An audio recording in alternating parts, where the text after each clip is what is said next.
What's it like to empower? It's the rays of the sun shining on solar panels that light up our homes in the dark.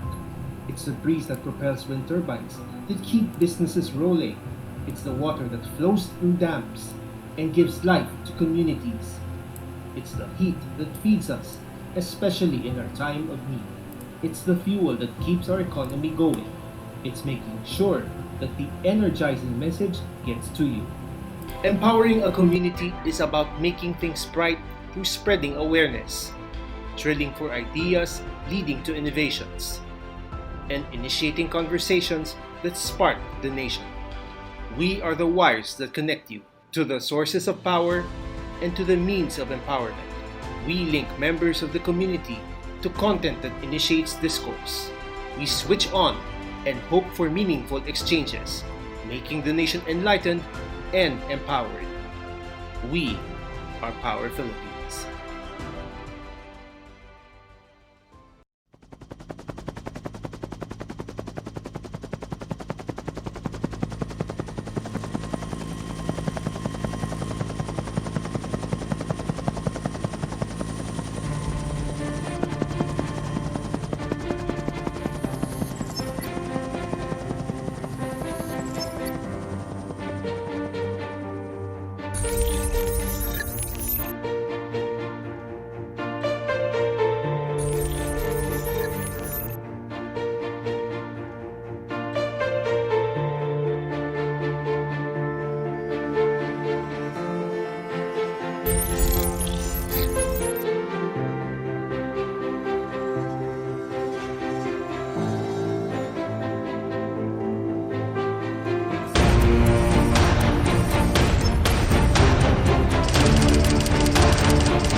Energy.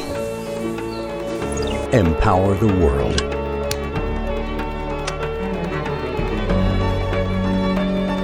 The future is here and now. The future is a symphony of harmony. Riding with green energy. Lives with great passion. Future is every move you make. Cross boundary to borderless. Walk together. Let you soaring in Smart City. Stay connected with every stranger, no matter which direction. Ensure your green life with safe pace. Assure eco-friendly management of energy, building our future with broad coordination and eclectic development. The future is creative thinking. Deploy automation with big data, serving clients with our professional solutions and experience over 30 years. Internet of Things. Provide consolidation on automation of production, distribution and logistics, and complete O2O solutions from energy provider to customer. Sharing the data of energy, information, and value efficiently, combining resource and enriching energy in a one-stop shop supervision with energy efficiency. Secure our warm community. Integrated energy system. The future is brave and determination. Energy management is secured even in critical weather. Self-adaptation and caring for every user. Energy conservation in a sustainable progress.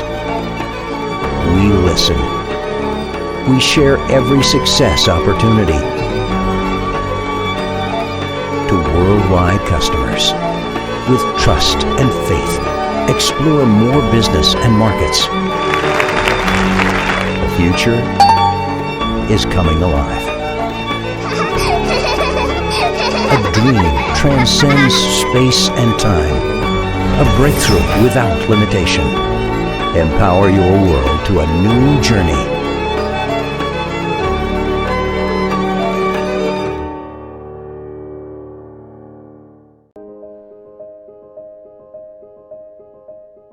The sun, a universal source of energy, shines brightly to illuminate our environment.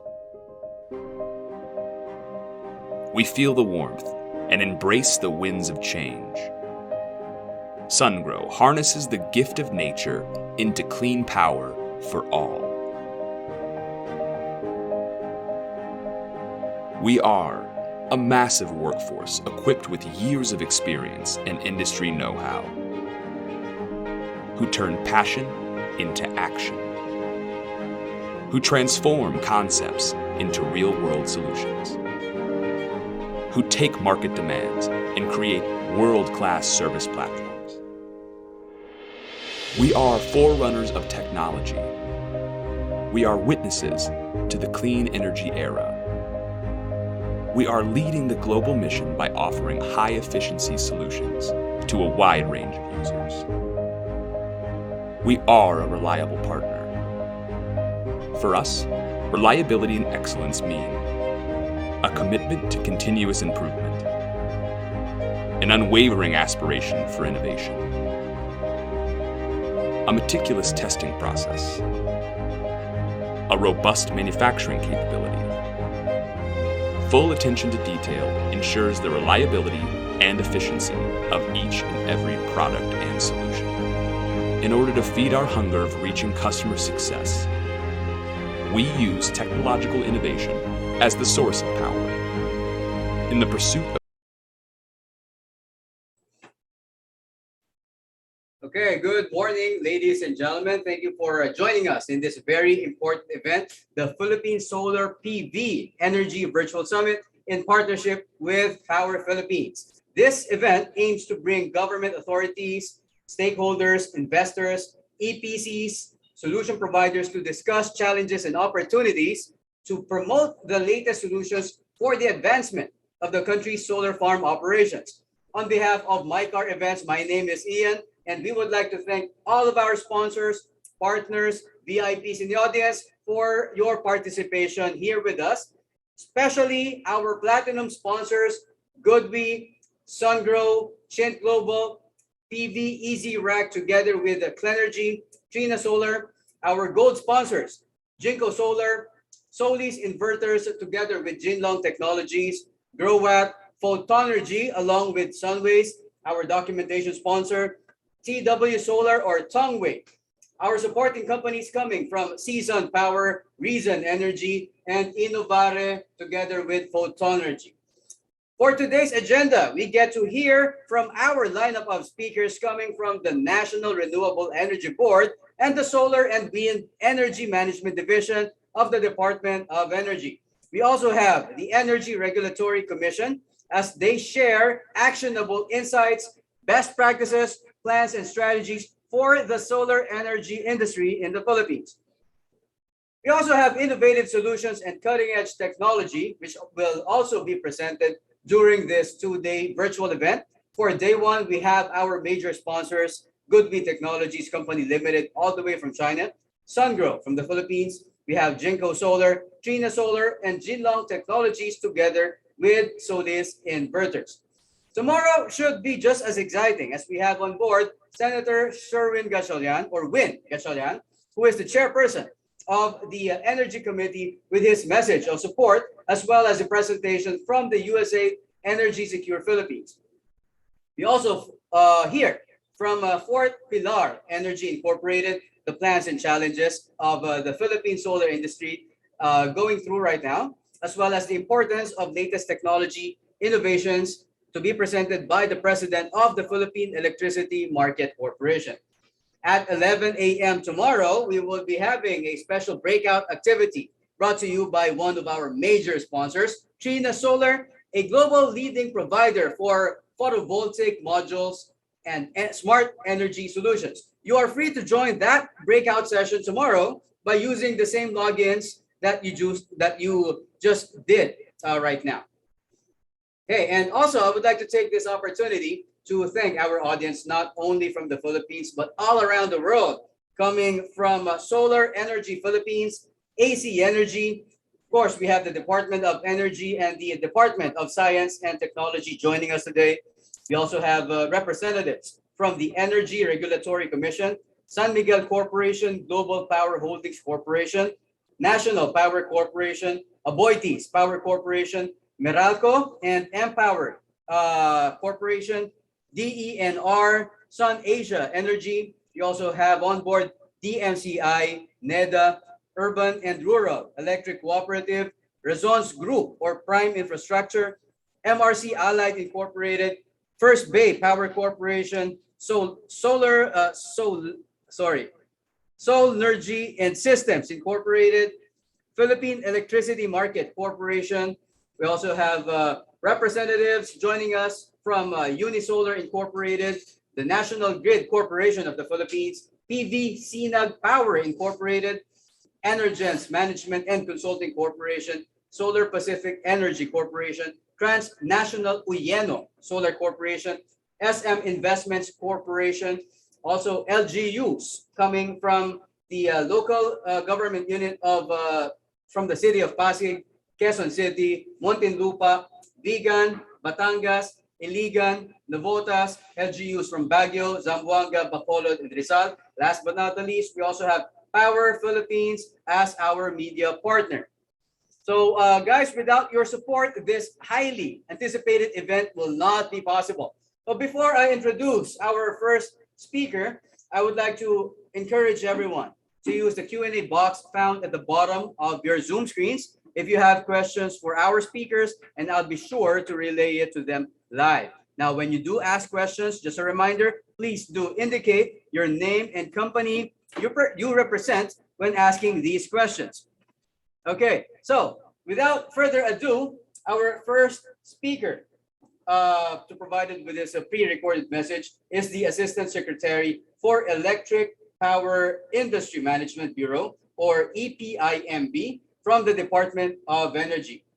ASEC Redentor De Lola, known as Red, is a registered electrical engineer with more than 16 years of experience and technical expertise in the electric power industry. He provides overall supervision and direction to EPIMB in the formulation, implementation, and ensuring compliance to the DOE's policies and programs for the generation, transmission, distribution, and supply of electricity in terms of power planning and development, power market development, and rural electrification administrations and management. He also supervises the energy resource testing and laboratory services, as well as the Consumer Welfare and Promotions Office. Let's all welcome Assistant Secretary Red De Lola for his video message.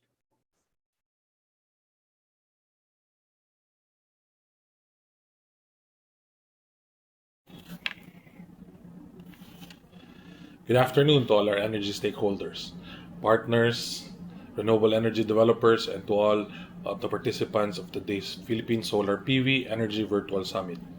On behalf of the Secretary, Alfonso G. Cusi, I am honored to share with you all an overview of the Department of Energy's plans and programs for solar energy in the Philippines.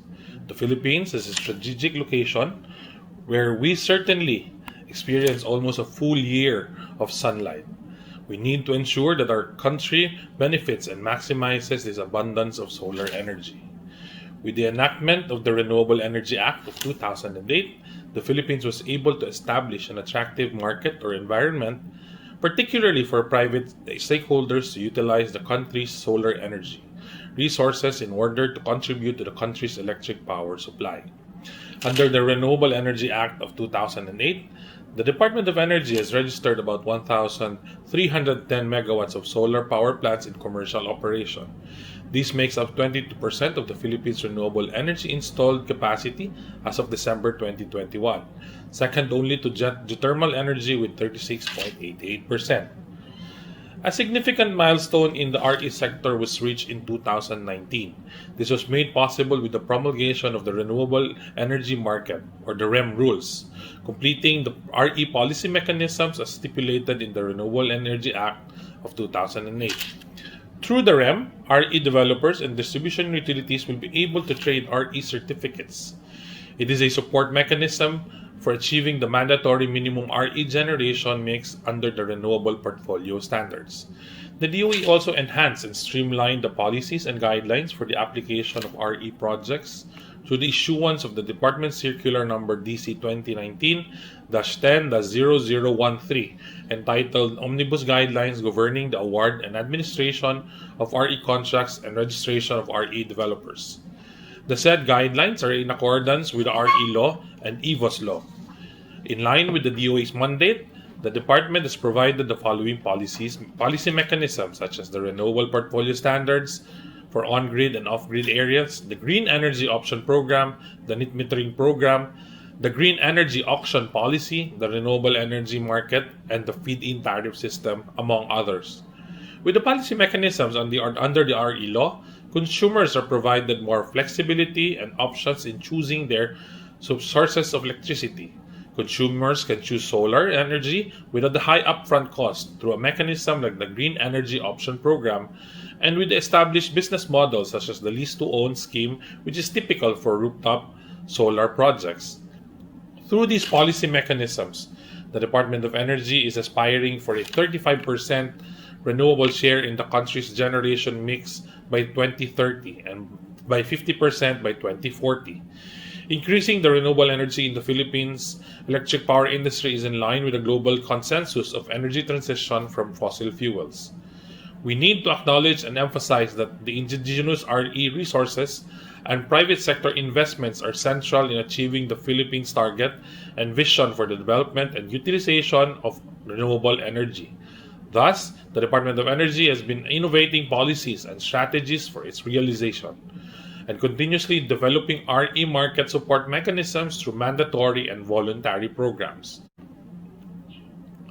On behalf of the Department of Energy, we hope that today's presentation will continue to entice RE developers and investors in developing the country's RE resource, particularly solar energy. We appreciate the conduct of this virtual summit and we look forward to a very successful and productive event. Thank you and more power. Keep safe to all. Again, that was Assistant Secretary Red Delola from the Department of Energy, who is unable to join us today live due to equally important duties. Okay, so moving forward, our next presenter, he is the Chief of National Renewable Energy Board Technical Secretariat, or also known as NREBTS, coming from the Department of Energy as well. Let's give a warm welcome to Mr. Gaspar Escobar Jr. Good afternoon, Mr. Escobar. Yes, good afternoon. Thank you, Ian. Can you hear me? Am I okay? Yeah, again, thank you, distinguished virtual guests, partners in the RE industry, ladies and gentlemen, a pleasant afternoon to all of you. It is our pleasure to be invited in the Solar PV Energy Virtual Summit, and we are pleased to share with you the policies and programs of the government, and one of which is the Green Energy Option Program, a Green Energy Auction Program of the Philippines. As the DOE is pursuing and achieving the government's goal and objective towards energy transition for a carbon-neutral future, the department issued a policy that governs the conduct of the Green Energy Auction Program, or the JAP, in the Philippines. The JAP policy were signed last November 3, 2021, and made effective December 4 of the same year. Basically, the policy provided us the guidelines on how to conduct the RE auctions and the roles of all those relevant regulatory agencies and the entities to ensure the successful implementation of the RE auction. It is not only the DOE who will implement the program. We also have the ERC as the regulator of the electric power industry, wherein they will basically set the price cap to be used for the auction. We also have the National Transmission Corporation, or TRANSCO, in which they will be the one who will administer the fund that will be used to be paid to the winning bidders for the auction round. The program aims to attract RE investors and ensure system requirements by adding capacity from RE sector on top of the existing capacities to the grid. The JAP policy will also facilitate the mandated participants' compliance on the RPS, or the Renewable Portfolio Standard rules. The additional capacities resulting from the auction will not only help us secure our needed capacities from the best RE facilities, but also ensuring reasonable rates through employing the bidding process. As we are all aware of, we have concerns on the importations of coal from Indonesia. It's in the news a few weeks ago. And the rising fuel costs or oil prices worldwide, as well as several climate issues. And this JAP, or Green Energy Auction Program of the government, is one of the major programs of the department towards clean energy transition from an industry dominated by fossil fuels to an industry that is hopefully dominated by renewables. The JAP is also aimed at assisting the mandated participants of the RPS program to comply with their minimum RPS requirement. Specifically, JAP is seen to trigger the increase of RE capacity in the country and help achieve the government aspirational target, as mentioned by ASEC De Lola, of attaining 35% RE share in the generation mix by 2030 and works to drive towards to more than 50% by 2040, thereby dominating the generation mix. The program has two major components. Okay, first is the green energy tariff or GET, which is basically the price that the seller or the winning bidder will receive from the program. This provides us clear pricing signal and the true value of the generated power from a specific RE facility. If it is done through an auction, thus provide us a competitive rate.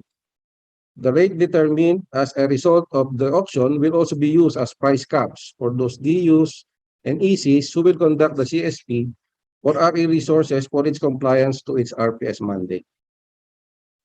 The green energy tariff will be set through the program, but there is a limitation, and we call that green energy auction rate or a price cap ceiling, which will be set by the ARC. The DOE on its part is just to auction it off, and whatever the price cap set by ARC, that will be the ceiling of all offers we will allow to supply or give a certificate of award or any form that will guarantee them that they can supply the generation at the winning rate. The other component is the actual procedure. Basically, the auction that we will do will be this year, but the delivery is not after the auction, but rather the delivery will be on 2023 to 2025 onwards, considering that the winning bidder will still build the plants to generate. So there are future payments guarantees here once they deliver. The guarantee payments will be coming from the DUs, ECs, but of course that will be charged or to be collected to us consumers. One special features of the guidelines is the introduction of the opt-in mechanism, wherein it assists to reduce FIT allowance or the FIT all to the electricity end users. And at the same time, meet any distribution utility supply and RPS requirements. In this mechanism, any DUs has the option to produce or procure from the JIA pool of a winning bidder under a particular auction round, and consequently carve out such DU procured volumes from pool of compensable by the FIT all. The DOE will be coming out with a detailed policy on this or the partnership on this in consultation with the government agencies and industry stakeholders. The JAP is a new market development support program introduced by DOE to promote renewable energy as one of the country's primary sources of energy through the transparent and competitive selection of RE facilities. This supports the government's goal of attaining energy security through the entry of new capacities in the grid. The Department of Energy is cognizant that the indigenous RE resources and private sector investment are central in achieving the Philippines' target and visions, and we have been innovating policies and strategies for its realization, and also continuously developing RE market support mechanism through mandatory and voluntary programs. The DOE is your partner. We welcome this kind of activities and discussions, not only a forum of identifying issues and challenges, but also looking for opportunities and solutions for further promote the development and commercialization of the country's indigenous RE resources. As partner, I know you all agree with this. Together with renewable energy, we can arrest climate change, preserve the environment, achieve energy security and self-sufficiency, attain sustainability and development, and improve the quality of life of all Filipinos. Again, thank you for this opportunity on behalf of the DOE to share with you the department's policy and programs for the RE industry. Thank you to MICAR and for its sponsors for organizing this event, and a pleasant afternoon to all of you. Keep safe. Thank you. Thank you very much for the very detailed presentation, Mr. Escobar. Again, he is the chief of National Renewable Energy Board Technical Secretariat, also known as NREBTS, under the Department of Energy. It is indeed a pleasure to have someone of his status present live for the Philippine Solar PV Energy Virtual Summit. Again, we would like to encourage our audience. Should you have any questions to our presenters, please feel free to use the Q&A box found at the bottom of your Zoom screens, and I would be more than happy to relay it to them directly. Okay, so again, Mr. Escobar, thank you very much for sharing DOE's insights for the solar industry in the Philippines. Up next, I would like to call on our next speaker. He is an electrical engineer by profession and has been with the Department of Energy for the past 25 years. He has focused his career in government through renewable energy technology and resources development with particular focus on solar and wind energy. He now heads the Solar and Wind Energy Management Division's Program and Technology Development Section, which is currently handling the administration of solar and wind energy contracts and the development of offshore wind roadmap of the Philippines in close collaboration with the World Bank Group. Let's all give a warm welcome to Mr. Jaime Planas. Good afternoon, Mr. Planas.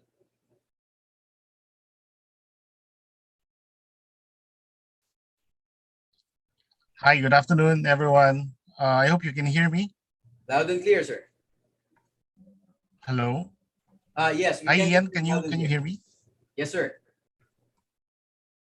Hello. Yes, Sir Jaime, we can hear you. I'll try to share my screen.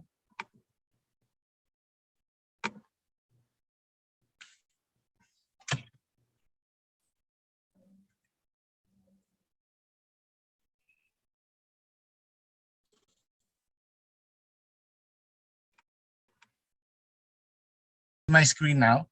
It's still All right. ongoing. I There think you I go. have to stop my video because No worries, sir. We can see the screen right now. If you can go on a full screen mode, please. There you go. okay. Thank you. Good afternoon. Thank you for inviting us for this forum. I'd like to share with you the Philippine RE sector investment opportunities. So basically, we will I'll be discussing our oh I think I have a problem with my to I'll be discussing where are we now, the status of our renewable energy development, and we'll provide you the overview of RE investment opportunities and where basically where we will be headed. So where are we now? So with the enactment of the Renewable Energy Act of 2008, or we call it the RE law, it aims to accelerate the exploration and development of RE resources, including hybrid systems, in the country to achieve energy self-reliance and mitigate the effects of climate change. The law established the framework to advance the use of renewable energy systems and technologies by defining a set of fiscal and non-fiscal incentives. You see on your screen the acronym BIG SHOW. This actually means BI for biomass, G for geothermal, S for solar, H for hydro, O for ocean, and W for wind. So since 2009 up to December of 2020, we have an additional 2,338 megawatts of additional RE installations with an aggregate estimated cost of investment of about 221 billion pesos. So on the right side of your screen, you will see the uh,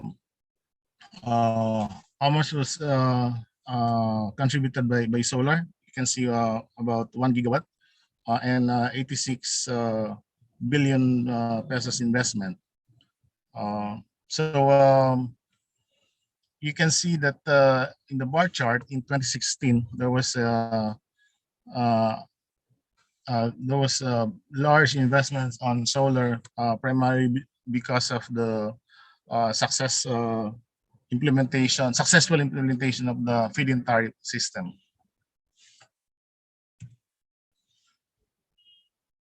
So from uh,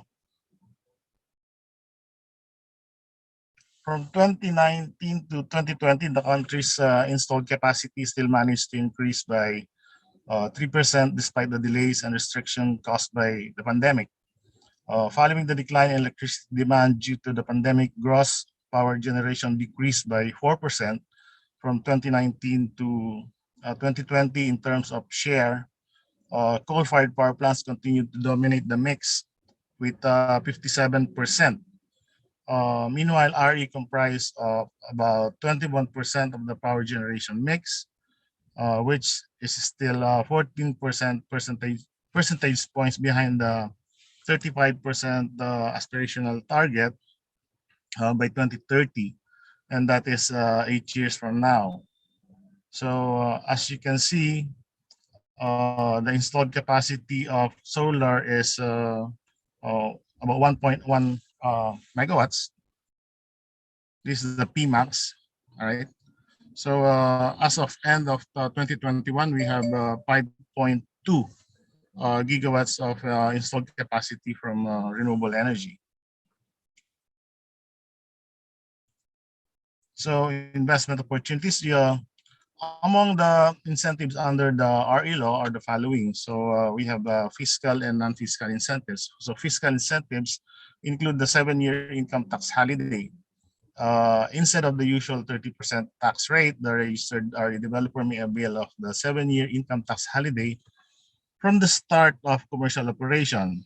After availment of the 7-year income tax holiday, the RE developer may avail of the corporate tax rate of 10% on its net taxable income after 7 years of ITH. Then we have the duty-free importation of RE machinery, equipment, and materials, including control and communication equipment. We have special royalty tax rates on equipment and machinery, not exceeding 1.5% of their original cost, less accumulated normal depreciation or net book value.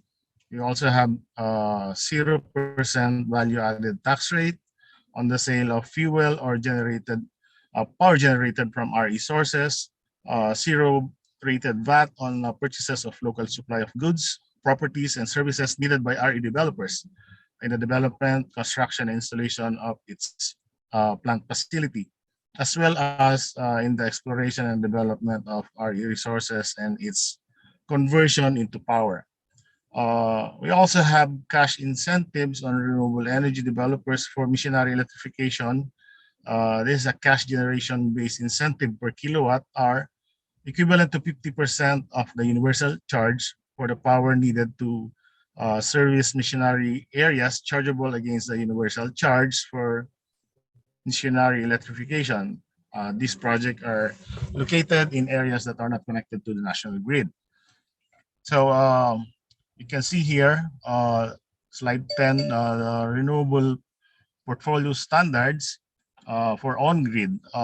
Recent simulations suggest that 1% annual increment in mandated participants requirement will not be sufficient to and will not be sufficient and must be increased by 2023. This will be next year to reach the aspirational target of 35% RE share in the generation mix by 2030.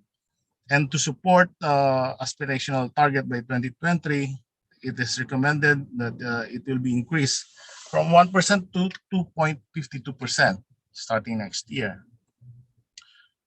We have the RPS off-grid, which is mandating the NPC, Small Power Utilities Group, the NPPs, qualified third parties, and DUs and local government operated electric systems with respect to their own embedded generation facilities.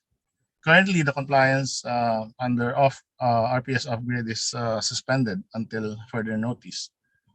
So next is the net metering program. The first mechanism in the RE law that was implemented in 2013 under Resolution Number 9, Series 2013, or a resolution adopting the rules enabling the net metering program for renewable energy, which was approved by the Energy Regulatory Commission on 27 May 2013 and became effective in July of the same year. This net RE facilities not exceeding 100 kilowatt in power generating capacity installed in their premises to participate in the program. The ERC issued the Resolution Number 6, Series of 2019, adopting the amendments to the rules enabling the net metering program for RE, which reduces soft installation costs for prosumers. We call them prosumers because they are consumers as well as producers, and it simplifies the process and processing of the timeline. So to further increase consumers' participation in RE program, the DOE promulgated the Department Circular number 2020-10-0022 prescribing the policies to enhance the net metering program for renewable energy systems. It was signed in 22 October 2020, which introduced net metering application in off-grid areas. As of November 2021, we have more than 5,000 qualified end users covering 60 distribution utilities which were registered under the net metering program with an aggregate total capacity of about 41 megawatt peak. With the mandate under the circular, the DOE is currently developing a net metering guidebook that aims to provide the guidelines, standards, and procedures for all net metering arrangement from uh, offered to after-sales services by the net metering installers and practitioners. DOE is targeting to issue the net metering guidebook this year. So this slide shows the feed-in tariff system to accelerate the development of emerging renewable energy resources. Feed system for energy produced from wind, solar, ocean, runoff river hydro, and biomass is mandated under Section 7 of the RE Act. The feed-in tariff rules was promulgated by the Energy Regulatory Commission in July of 2010 and took effect in August of 2010. So FIT is a non-fiscal incentive that offers guaranteed payments on a fixed rate per kilowatt hour for electricity generated by eligible RE generators. The FIT system is applicable only to on-grid areas and provides benefits to FIT eligible RE generators, including priority connection to the grid, priority purchase of and transmission of and payment for by grid system operators, and a fixed tariff for 20 years. As of December 2021, only hydropower still has a remaining FIT balance of about 99 megawatt capacity from its installation target, which will end until its full subscription thereof.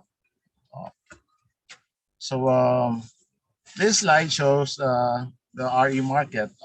Section 8 of the RE Act and the DOE mandated to establish the renewable energy market to facilitate compliance with renewable energy portfolio standards. Therefore, the DOE issued the Department Circular 2019-12-0016 promulgating the renewable energy market rules on December of 2019 and took effect 04 January 2020.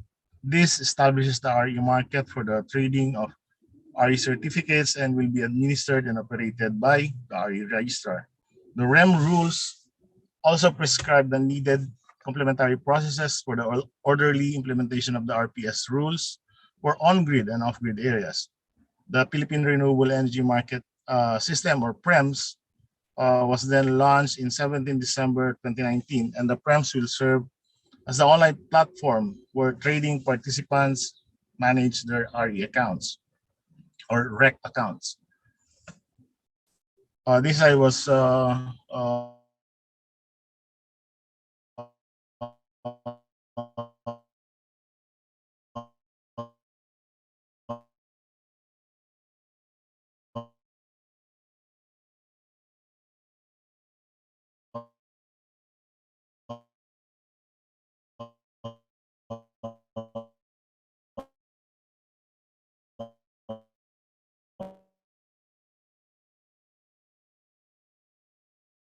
Apologies for the interruption, but we seem to have some connection issues with Mr. Jaime's presentation. Yeah, but yeah, we'll try to have this fixed right away.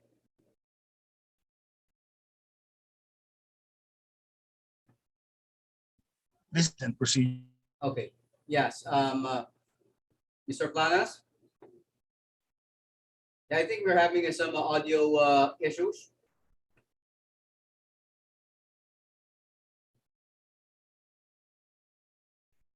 Okay, so he's disconnected for now. Apologies for that. Okay, so yeah, while we are waiting for his for Mr. Jaime Planas to come back to the Zoom platform, I would like to read off some of the questions that's being raised by our audience, which was already answered by some by especially Mr. Uh, June Escobar. Okay, can you? Yeah, yes, right. That was Mr. June Escobar who answered them directly in private. So just for everyone's information, an anonymous attendee asked, with all the renewable energy growth in the Philippines, is there a significant cost reduction on per kilowatt hour passed on to the consumers? And if there are any data that can be shown. Okay, so Mr. June Escobar replied, the cost of impact of renewable energy integration in the generation mix is currently being studied. Okay, so of course, DOE will be happy to share with us once this compact analysis is ready. Okay, now there are also some questions regarding his presentation a while ago. He did send us a downloadable file on the chat box. So if you are interested to get a copy, all you have to do is directly download it on from the Zoom platform, and yeah, you can. It's that easy. It should be right then and there. And yeah, all the presentation materials should be available upon request, as long as it is of course. So we have to seek permission from the presenters. Okay, so Mr. Jaime is already back on the Zoom platform. Sir Jaime? Hi, Ian. Can you hear me loud and clear? Yes, loud and clear, sir. I think I was lost. My connection is really erratic. Oh, yeah. Yeah. I'm on slide number 15 on green energy option. Can you see my screen? Yes, we are seeing your screen right now. All right. Go on full screen mode. I apologize for the technical glitch. Mhm. So let me continue on this the green energy auction. So there are issued circulars to this effect, uh, as and we have actually uh, issued 18 green energy option operating permits to qualified suppliers. So and this was already discussed by my colleague June Escobar, the Green Energy Auction Program. We hope to uh, facilitate the program by June of this year, hopefully.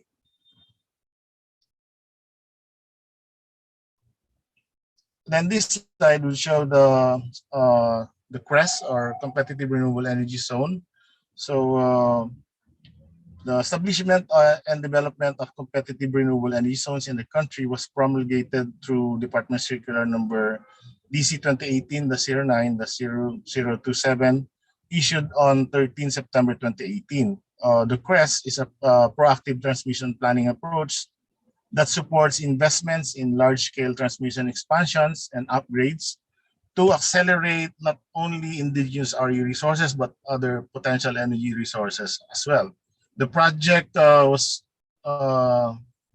able to identify 25 candidate CREST zones or areas across the Philippines with an estimated gross capacity of 152 gigawatts of new wind and solar photovoltaics. The zones also include an estimated 365 megawatts of geothermal, 375 megawatts of biomass, and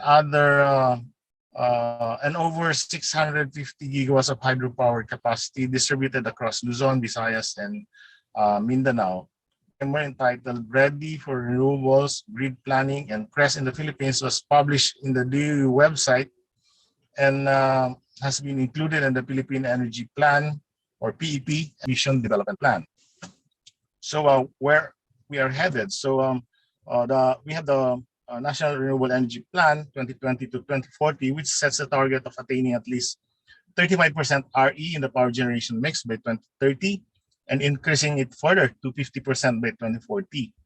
The NREP also lays out the country's strategies to achieve these targets and to develop the RE industry to its full potential. The draft NREP 2020 to 2040 was presented to the public in 18 March 2021 and is now being finalized based on comments and suggestions from stakeholders. This slide, as presented earlier, the draft NREP 2020 to 2040 embodies the action plans to achieve our aspirational RE targets, and these include the implementation of both mandatory and voluntary RE policies and programs, such as the feed-in tariff, the Renewable Energy Portfolio Standards, the REM, the Green Energy Option Program, the Green Energy Auction Policy, and enhancement of the net metering program. These policies and programs aim to encourage the RE investment by providing developers with reasonable rate of return and establishing a robust market for RE. Development and implementation of 25 competitive RE zones, and to facilitate proactive transmission planning by identifying areas with the most economically viable resources. The CREST is a geographic areas with abundant RE resources, suitable topography, and appropriate land use classification, which can be used and developed by potential RE investors. Other support policies, programs and projects, the geothermal, waste energy, and offshore wind resources will be developed to augment the existing RE supply base, while the conduct of an open and competitive selection process will be continued. To address the major challenges in RE development and integration, particularly the tedious permitting and licensing requirement, various policies and laws were promulgated for investors. Executive Order number 30, this EO tagged major energy projects which are consistent with the PE find in the Executive Order as energy projects of national significance, or EPNS. EPNS projects enjoy an expedited process for the approval of permits and licenses across various energy agencies, among other benefits. Republic Act 11032, signed in 28 May 2018, this act intends to reduce excessive bureaucratic processes involved in the approval of permits and licenses across all government agencies. It mandates the use of standardized business application form for registration and renewal, and the establishment of a single facility or one-stop shop for local government units where all relevant permits and clearances can be obtained. Likewise, all agencies, which include the DOE handling business-related transactions, are required to create their citizens charter, which shall guide the public of the documentary requirements, process flow, and the maximum timeline for the completion of requests, among others. We also have the RA 11234, or the Energy Virtual One-Stop Shop Act, which was signed in March 8, 2019, which created and operationalized the EVOS centralized platform, which facilitates the online submission, processing and approval of energy-related permits, and licenses across all concerned agencies and institutions. Similar to the Ease of Doing Business Act, the EBOS Act also includes a DIM approved provision for transactions which have not been assessed and acted upon within the specific time frame. DC 2019-10-0013, or the Omnibus Guidelines governing the award and administration of RE developers.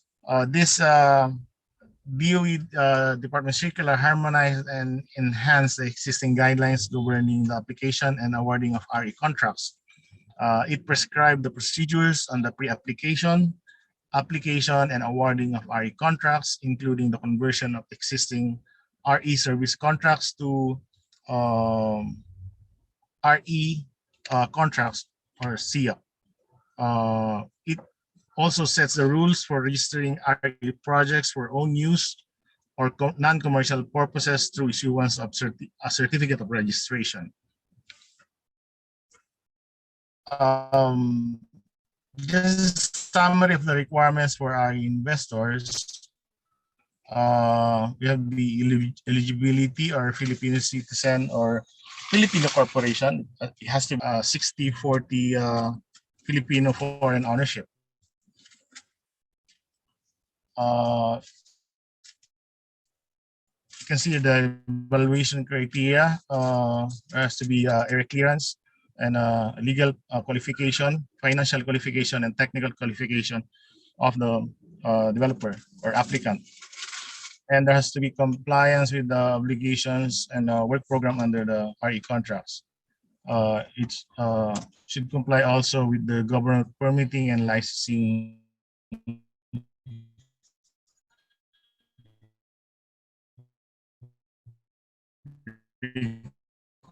requirements.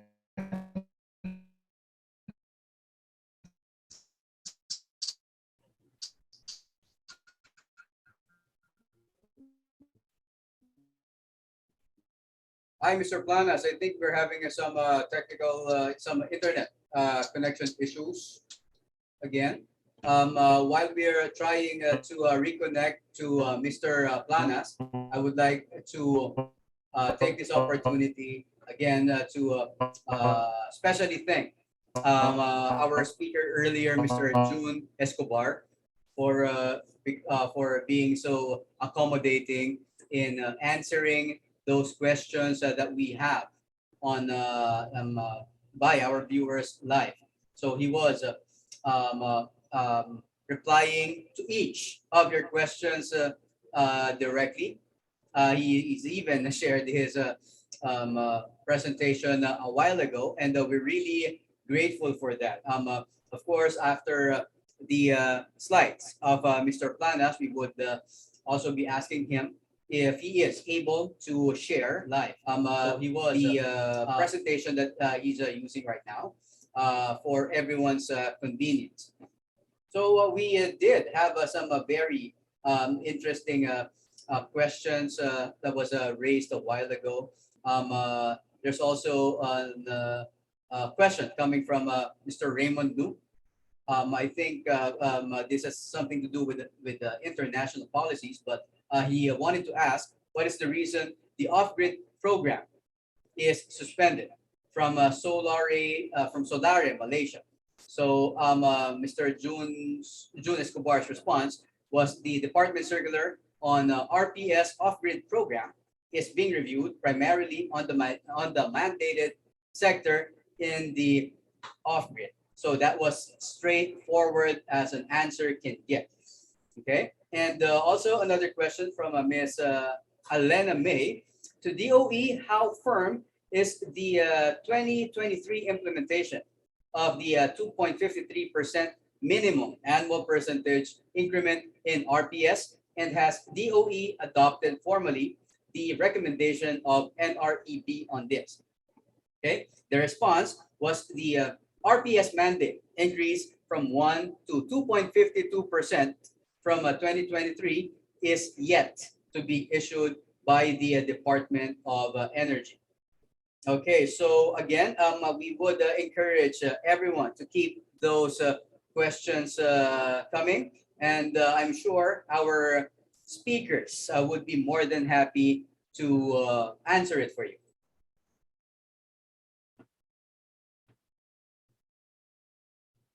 Okay, so again, while we're waiting for Mr. Planas to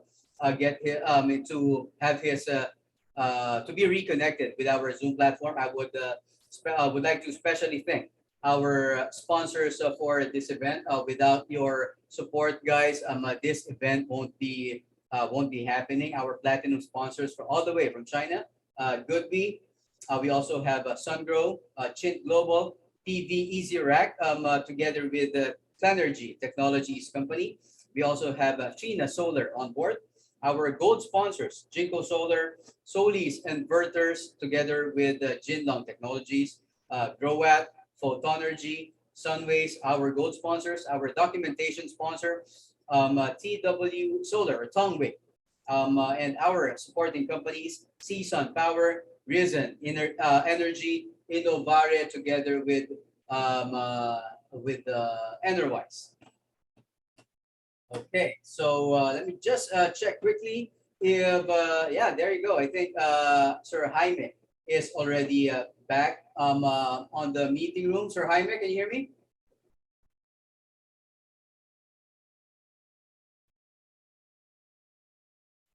Okay, so we're just gonna go back to the slides where we Ian?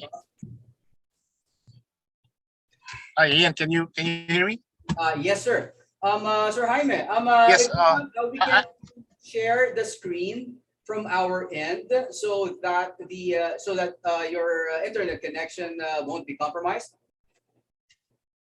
Can I just complete my presentation? I'm on slide 23. Oh, okay, no worries, sir. Please do. Yeah, this slide would show the power supply outlook from 2020 to 2040. So you can see the contribution of new solar, the projected new solar installations, and you can see here the projected capacity and the demand. So this is published and included in the Philippine Energy Plan 2020 to 2040. So it says the clear objective of utilizing cleaner energy fuels and technologies, particularly RE. So these slides, towards the end of the presentation, so I'd like to discuss the resulting 2020 to 2040 power supply outlook. So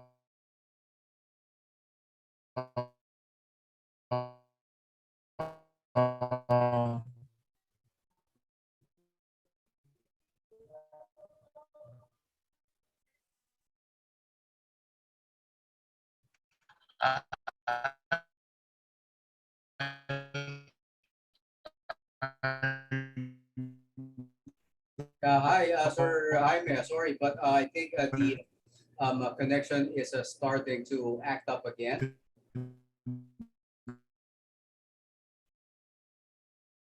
Okay, so yeah, while we're trying to have it reconnected, of course, a special shout out to our audience that are joining us in the Zoom platform right now. Okay, we have Solar Energy, AC Energy. We also have representatives coming from the Department of Energy, as well as the DOST, or Department of Science and Technology. Energy Regulatory Commission, or ERC. We also have on board the San Miguel Corporation, Global Power Holdings Corporation, National Power Corporation, Aboitiz Power Corporation, Meralco, along with Empower General Corporation. We also have some viewers coming from DENR, or Department of Natural Resources, Sun Asia Energy, DMCI, NEDA, Urban and Rural Electric Cooperative. We also have some viewers coming from Razon's Group and Prime Infrastructure, MRC Allied Incorporated, First Bay Power Corporation, Sol Energy Systems Inc., Philippine Electricity Market Corporation, Unisolar Incorporated, National Grid Corporation of the Philippines, PVCNAG, Power Inc., Energens Management and Consulting Corporation. Okay, and I think we have Mr. Planas on our screens.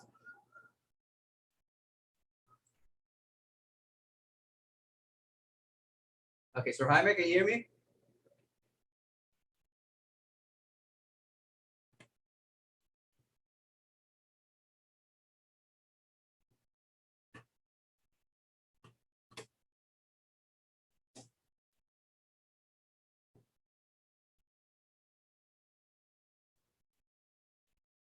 Okay, I think we are just a couple of slides away from his presentation, but of course, we would take the time to make him present all of the slides that he's prepared. In the meantime, again, I'd like to acknowledge the special presence of representatives coming from Solar Pacific Energy Corporation.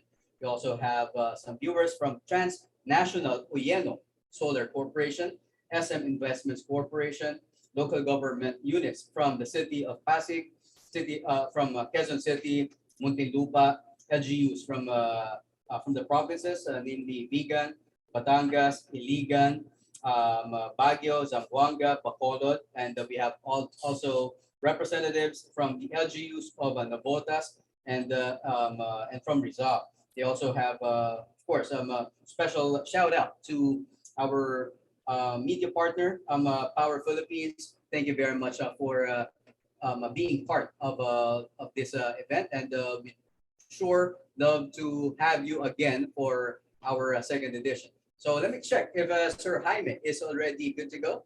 Sir Jaime, can you hear me?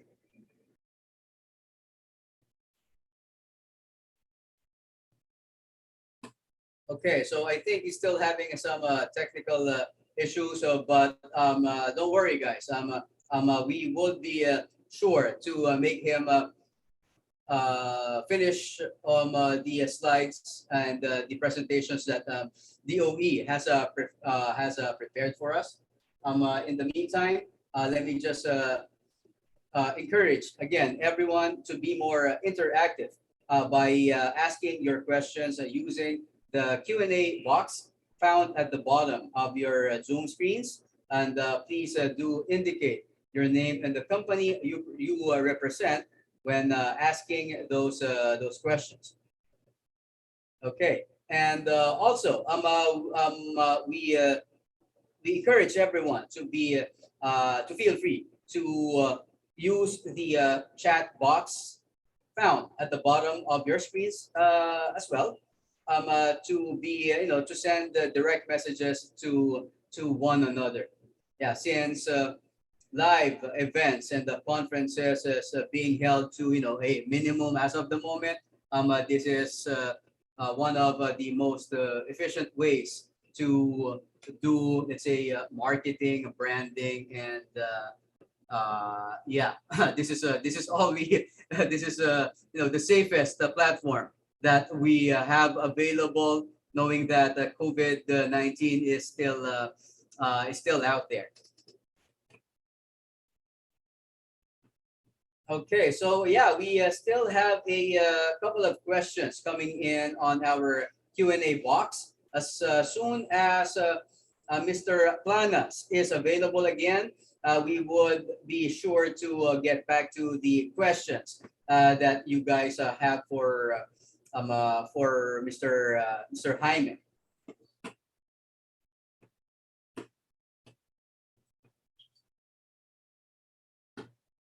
Okay, so I don't think that he is still that means that his connection is has already been addressed. Okay, so I think it would be best for us to move forward with our next speaker. But don't worry, guys. We'll make sure to have Mr. Jaime Planas from the Department of Energy wrap up his presentation as soon as his internet connection is stable again. Okay, so up next, from one of our major sponsor, Goodby is a world-leading PV inverter and energy storage systems manufacturer listed on the Shanghai Stock Exchange. Their company has more than 2,000 employees located in 15 different countries and a team of over 400 engineers working at its R&D centers to continuously optimize and advance energy storage technology. Goodby storage inverters were ranked #1 globally by Wood Mackenzie in 2020 with over 15% market share, and the company was ranked one of the world's top 10 inverter suppliers by IHS Market. So we have on board their PV solutions engineer. She graduated from the University of Melbourne and is a Goodby solutions engineer for Southeast Asia and Australia region. She started her PV industry career in Australia, and now she is focusing on providing differentiated and customized PV system solutions. She's also devoted herself to the renewable energy industry because of her understanding and responsibility for environment protection. Let's all welcome Miss Spencer Su. Good afternoon, Spencer. Good afternoon. Thanks, Len. Let me share my screen first.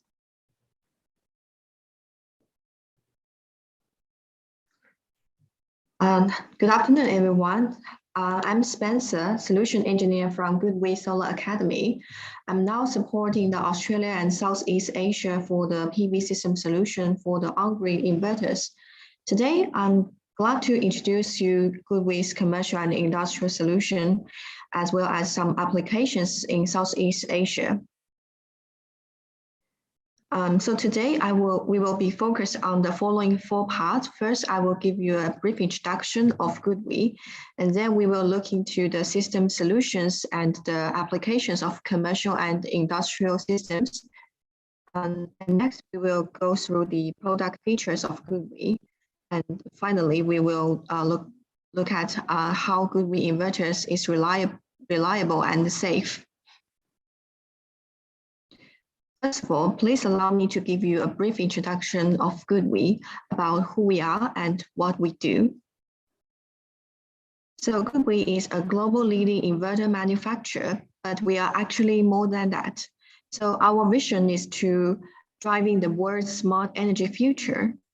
To achieve this goal, we have installed over 2 million tons of units of inverters and have saved over 26 million tons of carbon dioxide. Goodby starts our smart energy journey since 2010. In the past 11 years, we have developed in a dramatic speed and become a famous brand trusted by our customers. We were listed on Shanghai Stock Exchange in 2020, and our business is keep expanding and growing.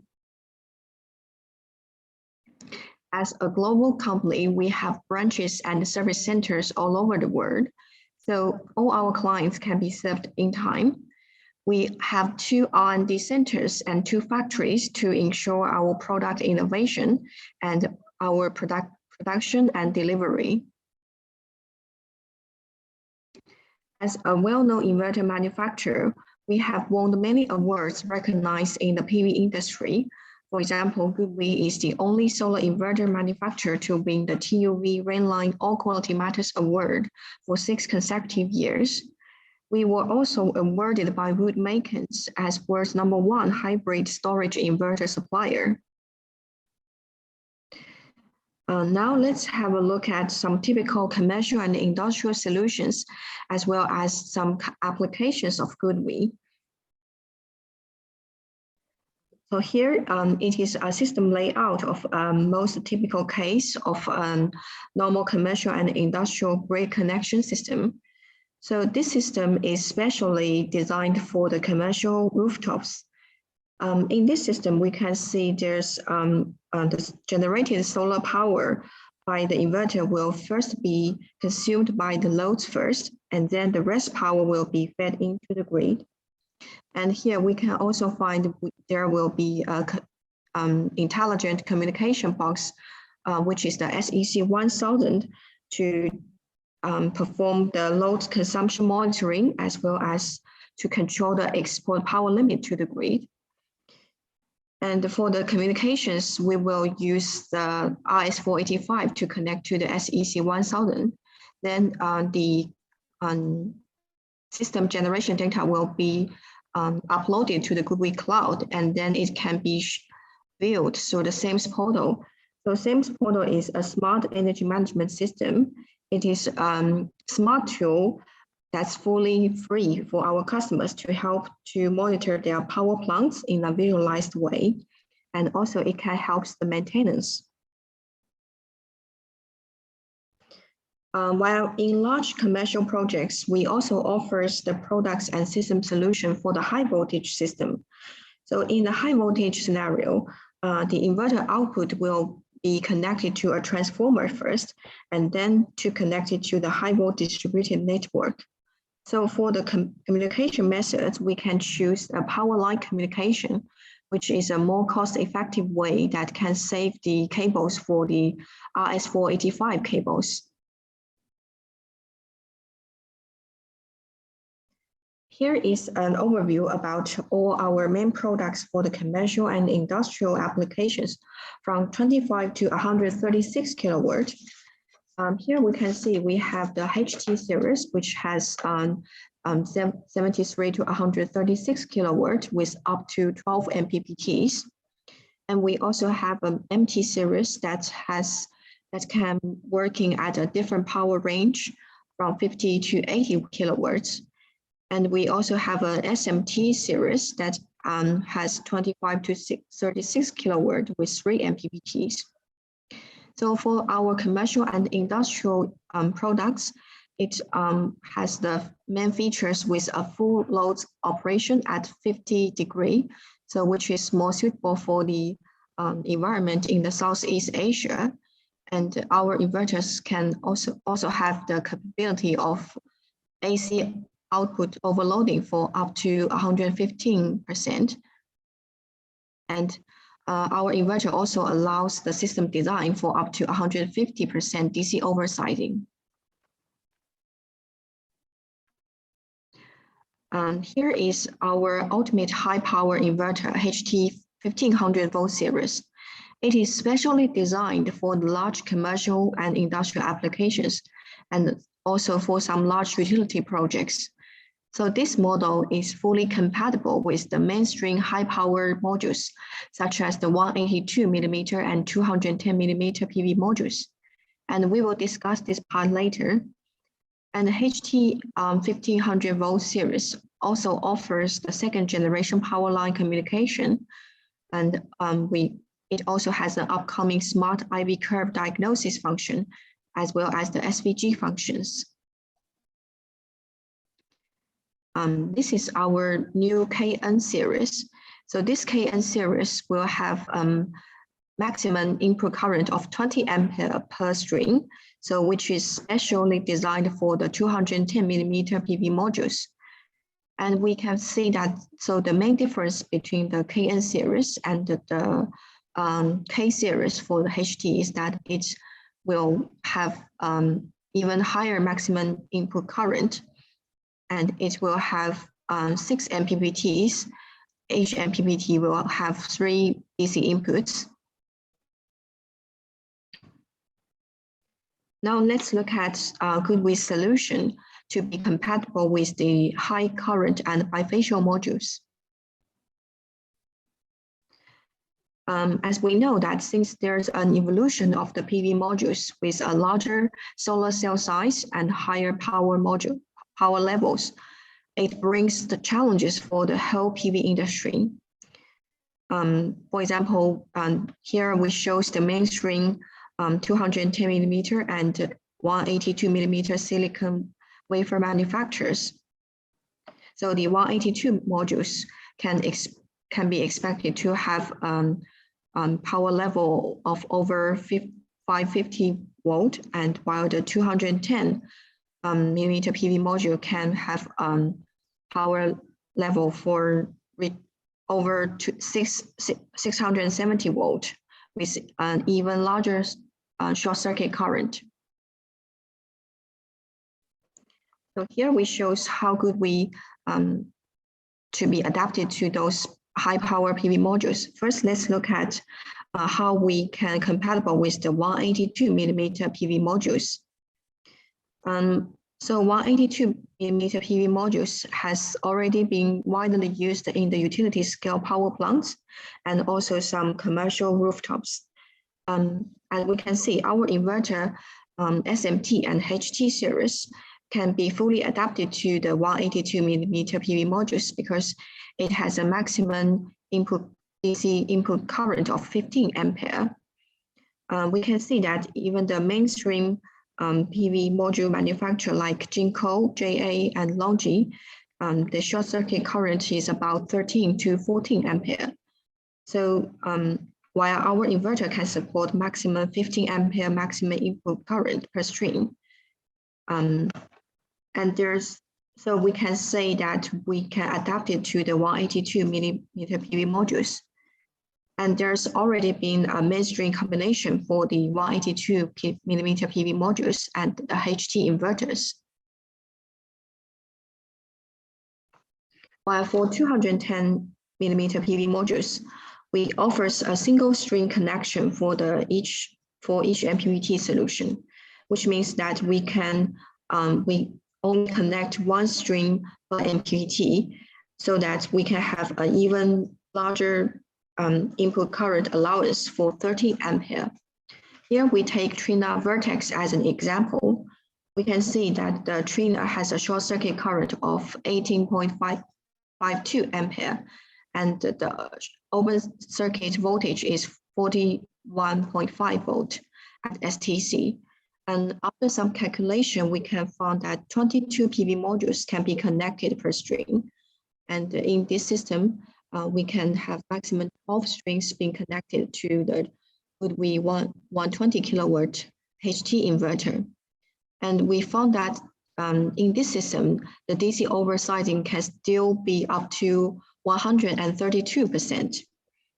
So we can say that we can also be adapted to the 210mm PV modules.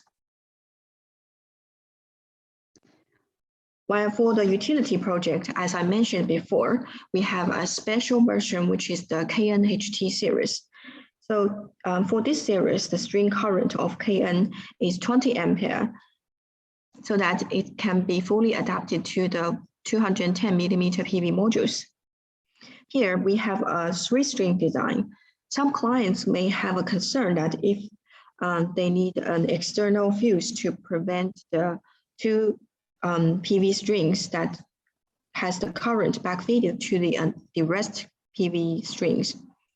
Well, actually our KN series still use a no fuse design. It is equipped with the DC switch, which can be automatically trip the DC switch current when the overcurrent failure is happened. So this DC trip switch can receive the trip signal from the inverter's DSP to shut down the DC circuit when emergency happens. So our new model is perfectly matched the 210mm PV modules.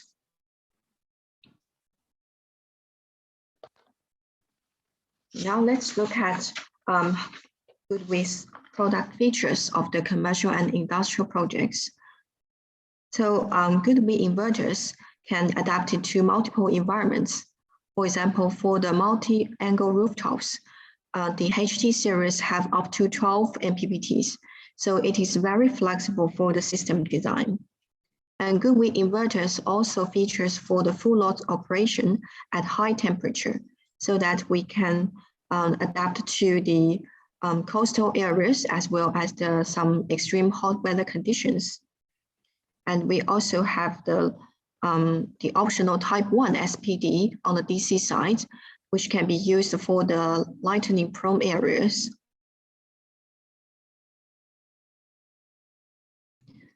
So here we shows how the GoodWe inverters perform in the extreme high weather conditions. Here we take the GoodWe 100 kilowatt HT series as an example. As we can see from the diagram here, the inverter will keep full load operation until 45 degrees. So our HT series only derating when it's above 45 degrees, for the SMT and MT series, and the derating starts from 50 degrees.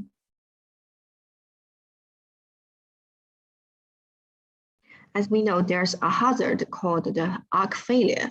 So it is easily to trigger the fire accidents. So for the GoodWe commercial products, it is an optional choice to add this arc failure protection with our second generation AFCI protection. Here we can see is our smart IV curve diagnosis function, which is an upcoming function for our utility projects.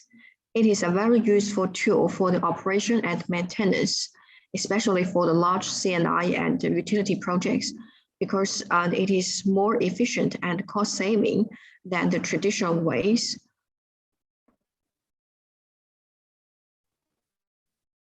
And actually, GoodWe inverter is also integrated with a PID recovery function. So having this PID recovery in the evenings, the PID recovery function will be automatically activated, and the inverter will add a reverse voltage between the module's negative and the PE to repair the PID problems happen during the daytime, so that the PV modules can always work in a good conditions to make sure that the system has a good yield system performance. We also offers a flexible configuration methods. For example, here we can use the wide branch connection to save the investment for the DC cabling. However, if we use the wide branch connection, not all the strings is connected, so the string level monitoring will be disabled.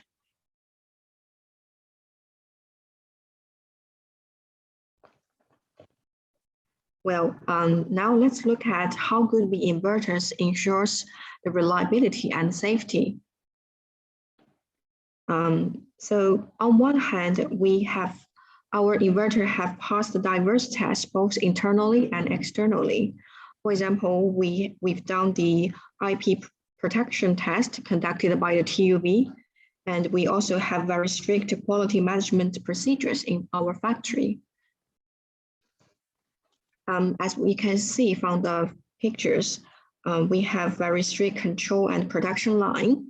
We have a self-developed ATS test, which is like a full body check for the inverter, so that we make sure our inverter is 100% ready before shipment.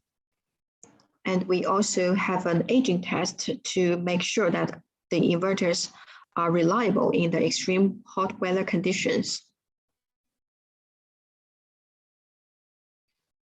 Finally, let's look at some projects we've done in the Southeast Asia.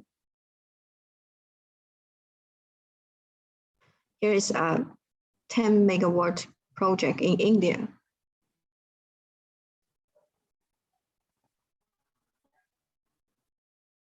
In India, we've worked with some big companies like Bosch, Siemens, and Tata.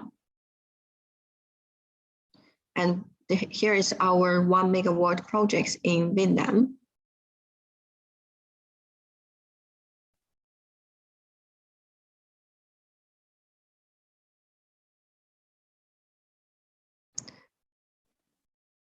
Thank you. So if you have any questions, please feel free to contact us. Okay, again, guys, that was Mrs. Spencer, Sue Spencer. Thank you very much for sharing a very detailed presentation of GoodWe's expertise and products that would be. I presume that this is already available in the Philippine market, right? Yeah. Yes. Yes. Okay. Good. And our sponsors and the supporters and the presenters also have been posting their contact informations on our chat box. So if you have any questions that you would like to ask our presenters or anyone that's in the Zoom meeting room right now, you may do so using the chat box, and I'm sure our everyone would be would be accommodating to your queries and your concerns.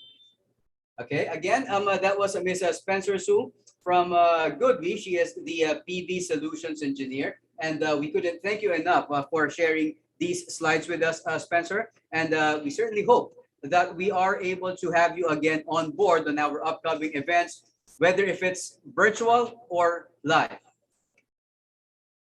Yes, thank you. My pleasure.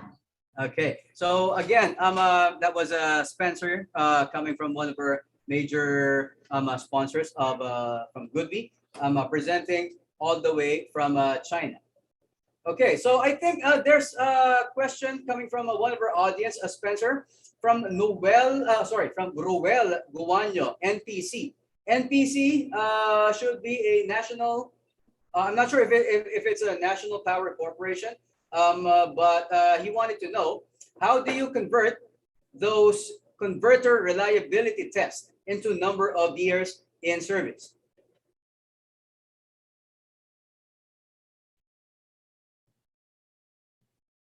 Which is, I think, being answered directly on the chat box. So, guys, if you would like to access the response of our speakers for your questions, it's always available in our Q&A options. Just open it, check on the open questions, the answered, and the dismissed ones. It should be there.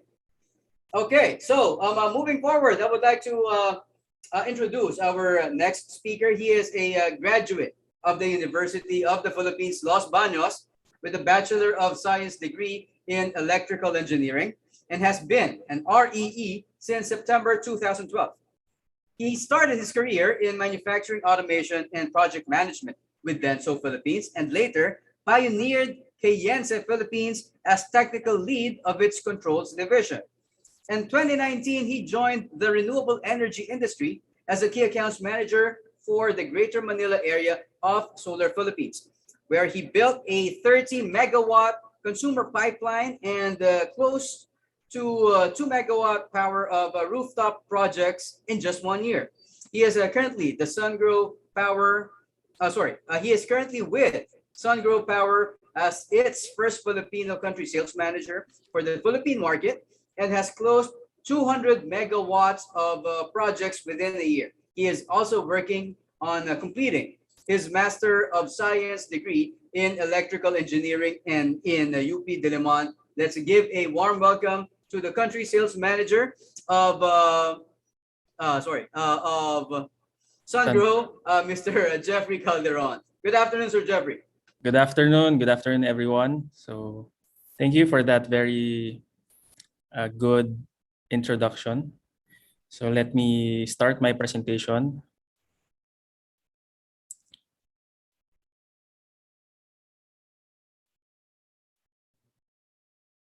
Okay, there you go. We can see your screen right now. Okay. So we're very grateful and glad to be part of this summit.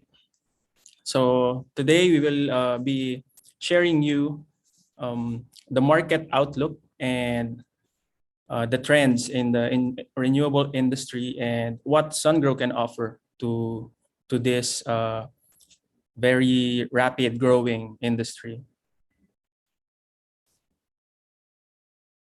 So this is two parts. So first, we will discuss global energy trending and global energy trends and difficulties. And on the second part, we will discuss the company and what SunGrow can offer to address the global trend and difficulties.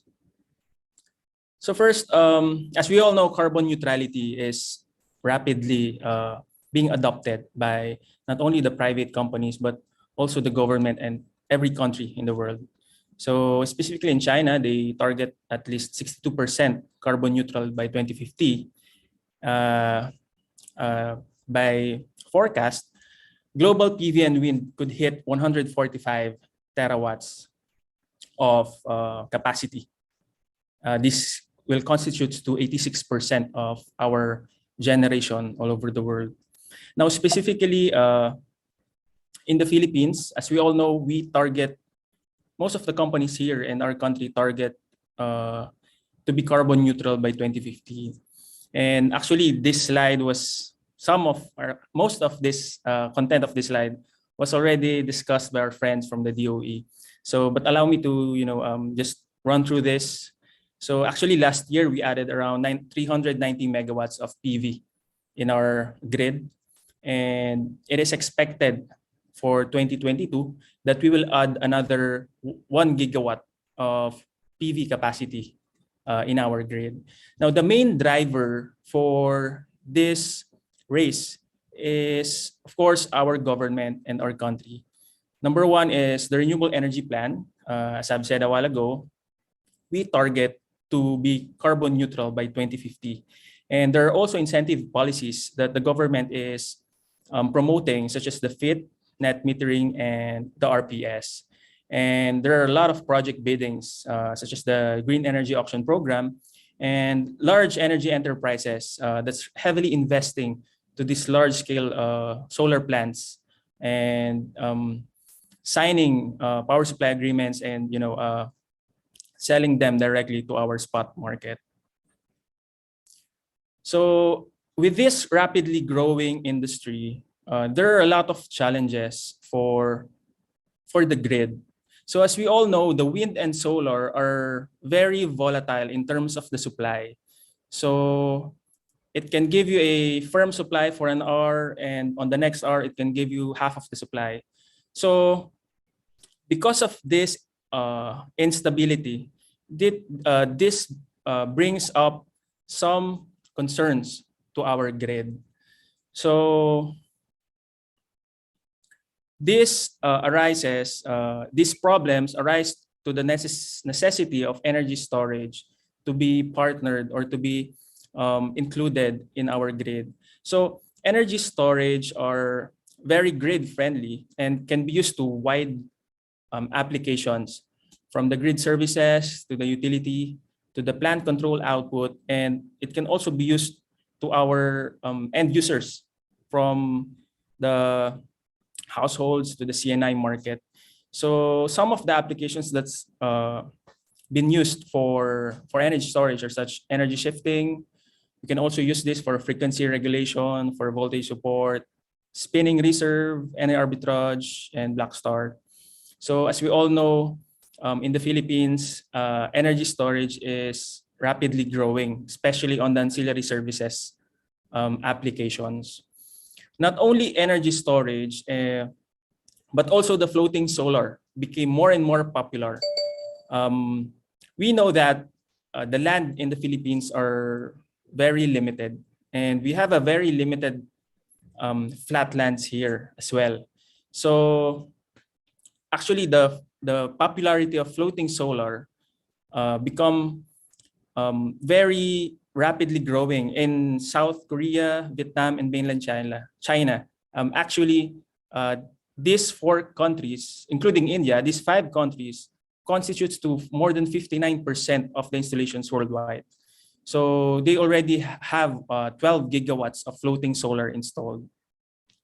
Now in the Philippines, this month, the LLDA, Laguna Lake Development Authority, just released its IRR for the use of the area or the space in our Laguna Lake. So there will be more than around maybe 1 gigawatt of floating solar that will be installed to this area. Not only to this area, there are a lot of lakes in the Philippines that floating solar can be used.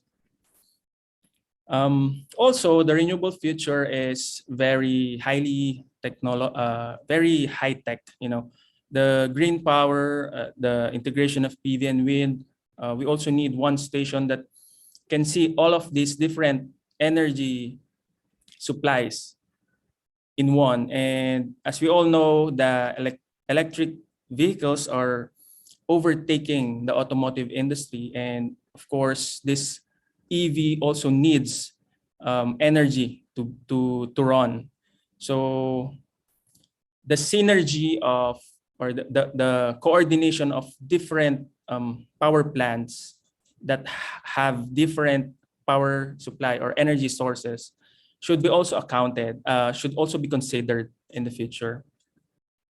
Now, on this second part of my presentation, Sungrow will discuss how can we help this trend and difficulties in the renewable energy industry?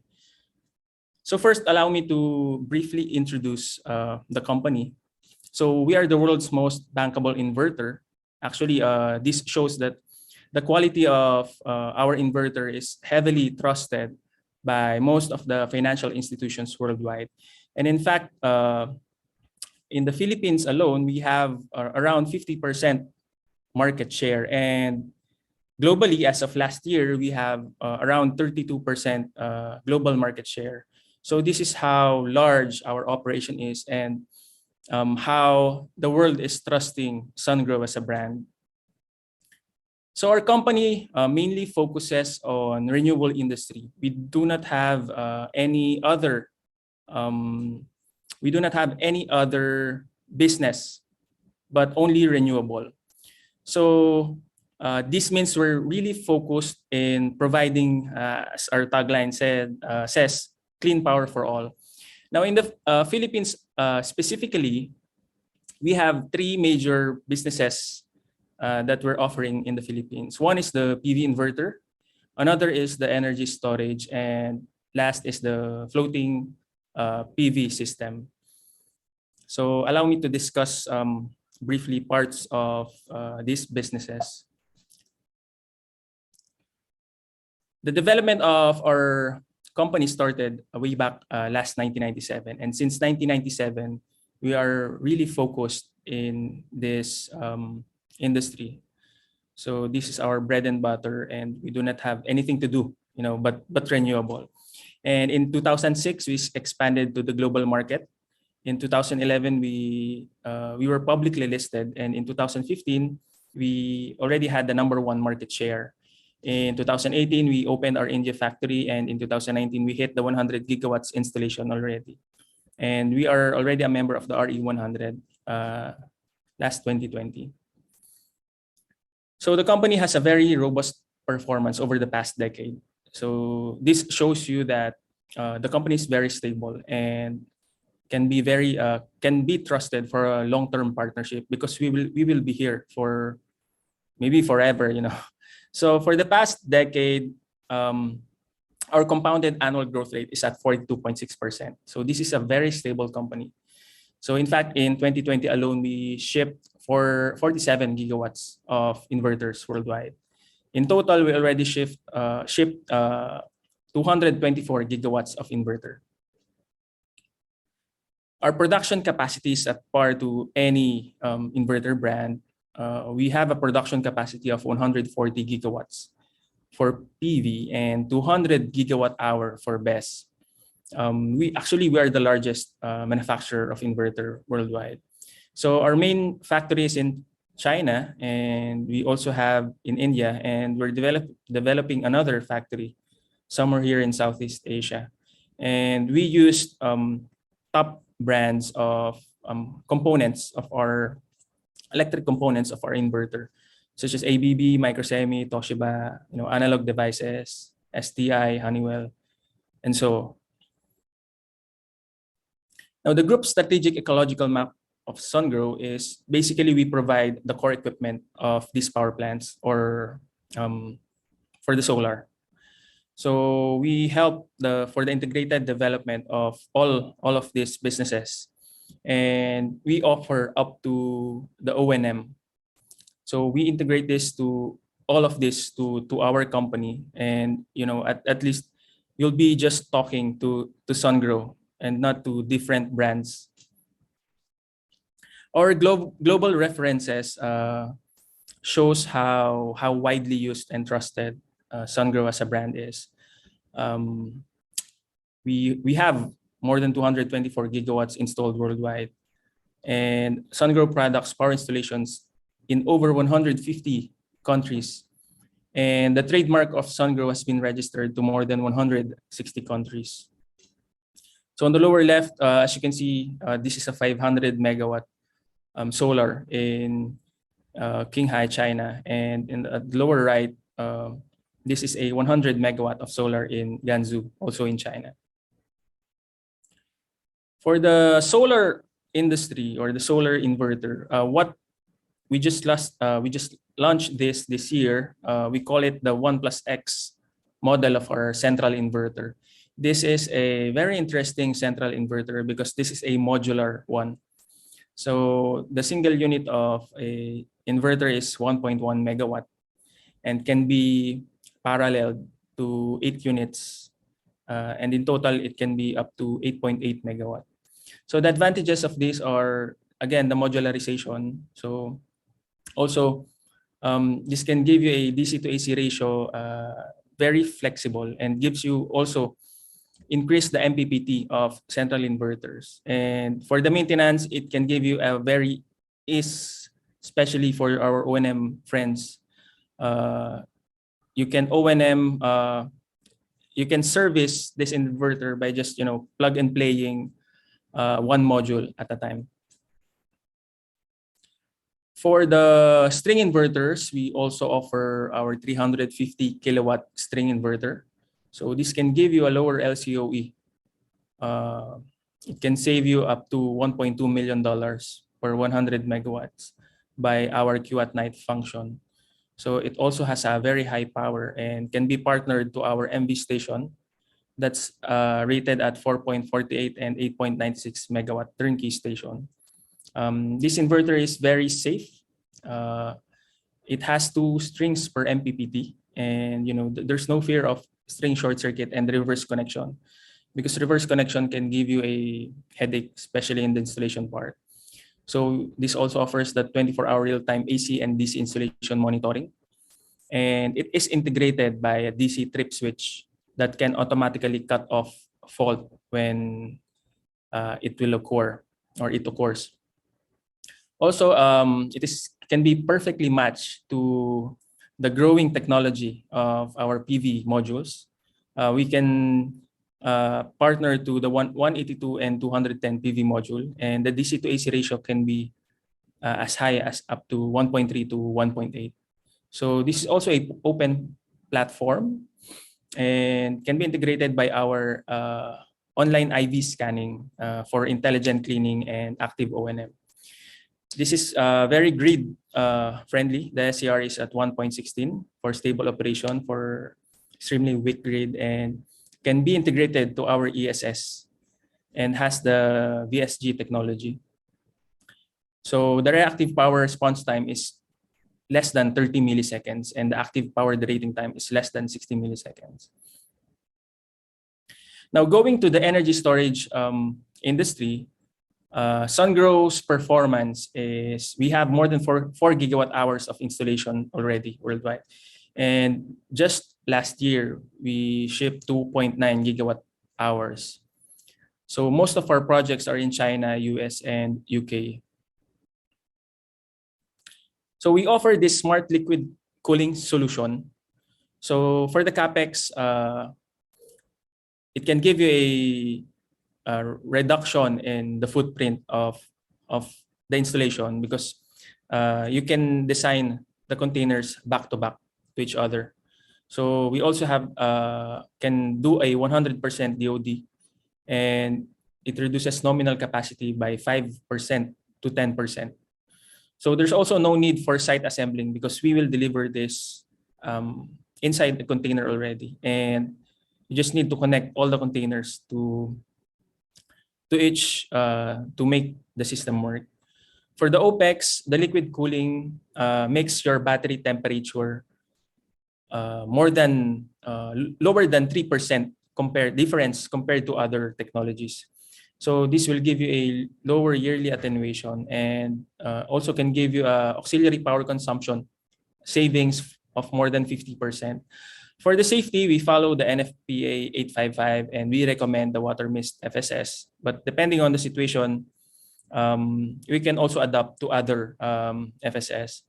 And for the 4 level of safety protection, and in fact, for our 4 gigawatt hours of installation, zero of which has safety incidents. So there's no overheating issue, there's no explosion issue, and etc. Our technology and installation are perfectly safe. For our ESS product, we can do AC coupled and DC coupled solution depending on the requirement.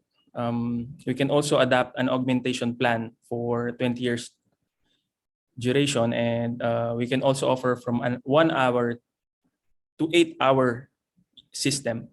So we have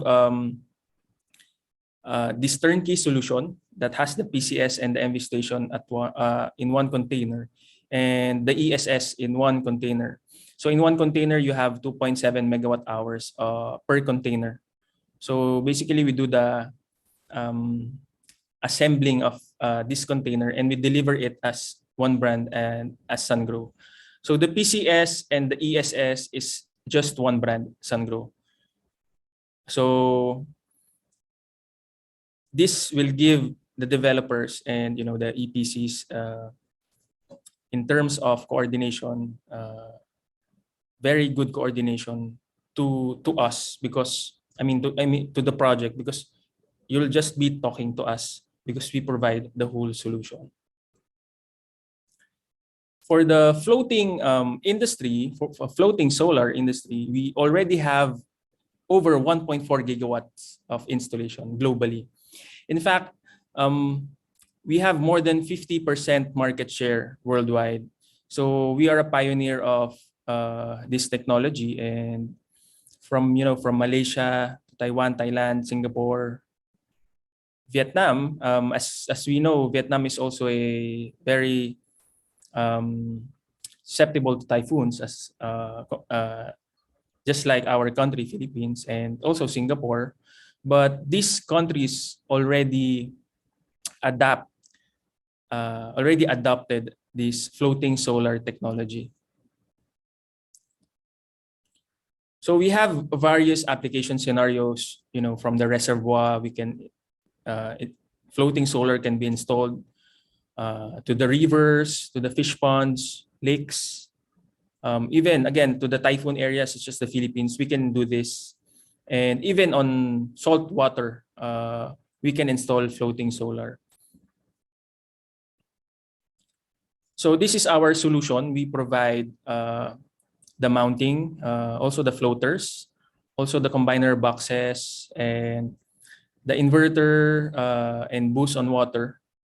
So all of these will be provided by Sungrow. So we can help you, especially on the design, how to maximize the area of maybe of the lake or the reservoir for us to install floating solar. So this is an example of our installation. So actually in this region, this is a typhoon region project. So the capacity is at 181 megawatt. The water is seawater, salt water. So the designed wind speed is at 48 meters per second. So this installation, when the tide is high, the entire floating power station will float automatically. And when the tide is low, the entire floating power station will be stranded on the beach again. So the tidal fluctuations will not affect the normal operation of this floating power station. So depending on the area, we can help you design and adapt on the conditions of such. So that's all for Sungrow. I hope we learned something new. Thank you. Again, guys, I was Mr. Jeffrey Calderon, Country Sales Manager of Sungrow Power. Sir, thank you very much for your very detailed and elaborate presentation of the expertise of Sungrow Power. And we certainly hope that you would be able to do this again for the sake of our audience, which is a majority of the major solar power proponents in the Philippines. Yes. We're really here to help, especially on the development of solar and energy storage in the Philippines. Okay, we actually have one question from anonymous attendee. As there is a rapid rise in BESS use, do you also have a program on the safe disposal or recycling of toxic battery components? Actually, this is a very interesting question. Almost all developers, or actually almost all engineers, are talking about this. As we know that the technology is rapidly rising, and so the safe disposal and recycling of battery components is also adapting. There are already some companies that opened its recycling facility for batteries disposal. So after the life of the installation of the battery has been served, this will be delivered to the recycling or recovery facility for the facility to recycle the components or the the chemicals of the battery. I see. And another question from Mr. Max Chong. Are there any issue with marine animals such as barnacle? For issues on marine, there are no issues, especially that the materials that we are using in our floaters are food grade. So we have studied this for the past decade, and we developed our product to be safe to our environment. Well, as we know, we are doing this renewable race to save the earth. Yeah. So it will defeat the purpose if we provide a material that will also harm the environment. So we Right on point. we took this into consideration. Right on point, sir. And one last question from Mr. Leonard Alcala. Is there a significant impact on the environment or bodies of water and its habitat where the floating PVs will be installed? Again, there will be no impact.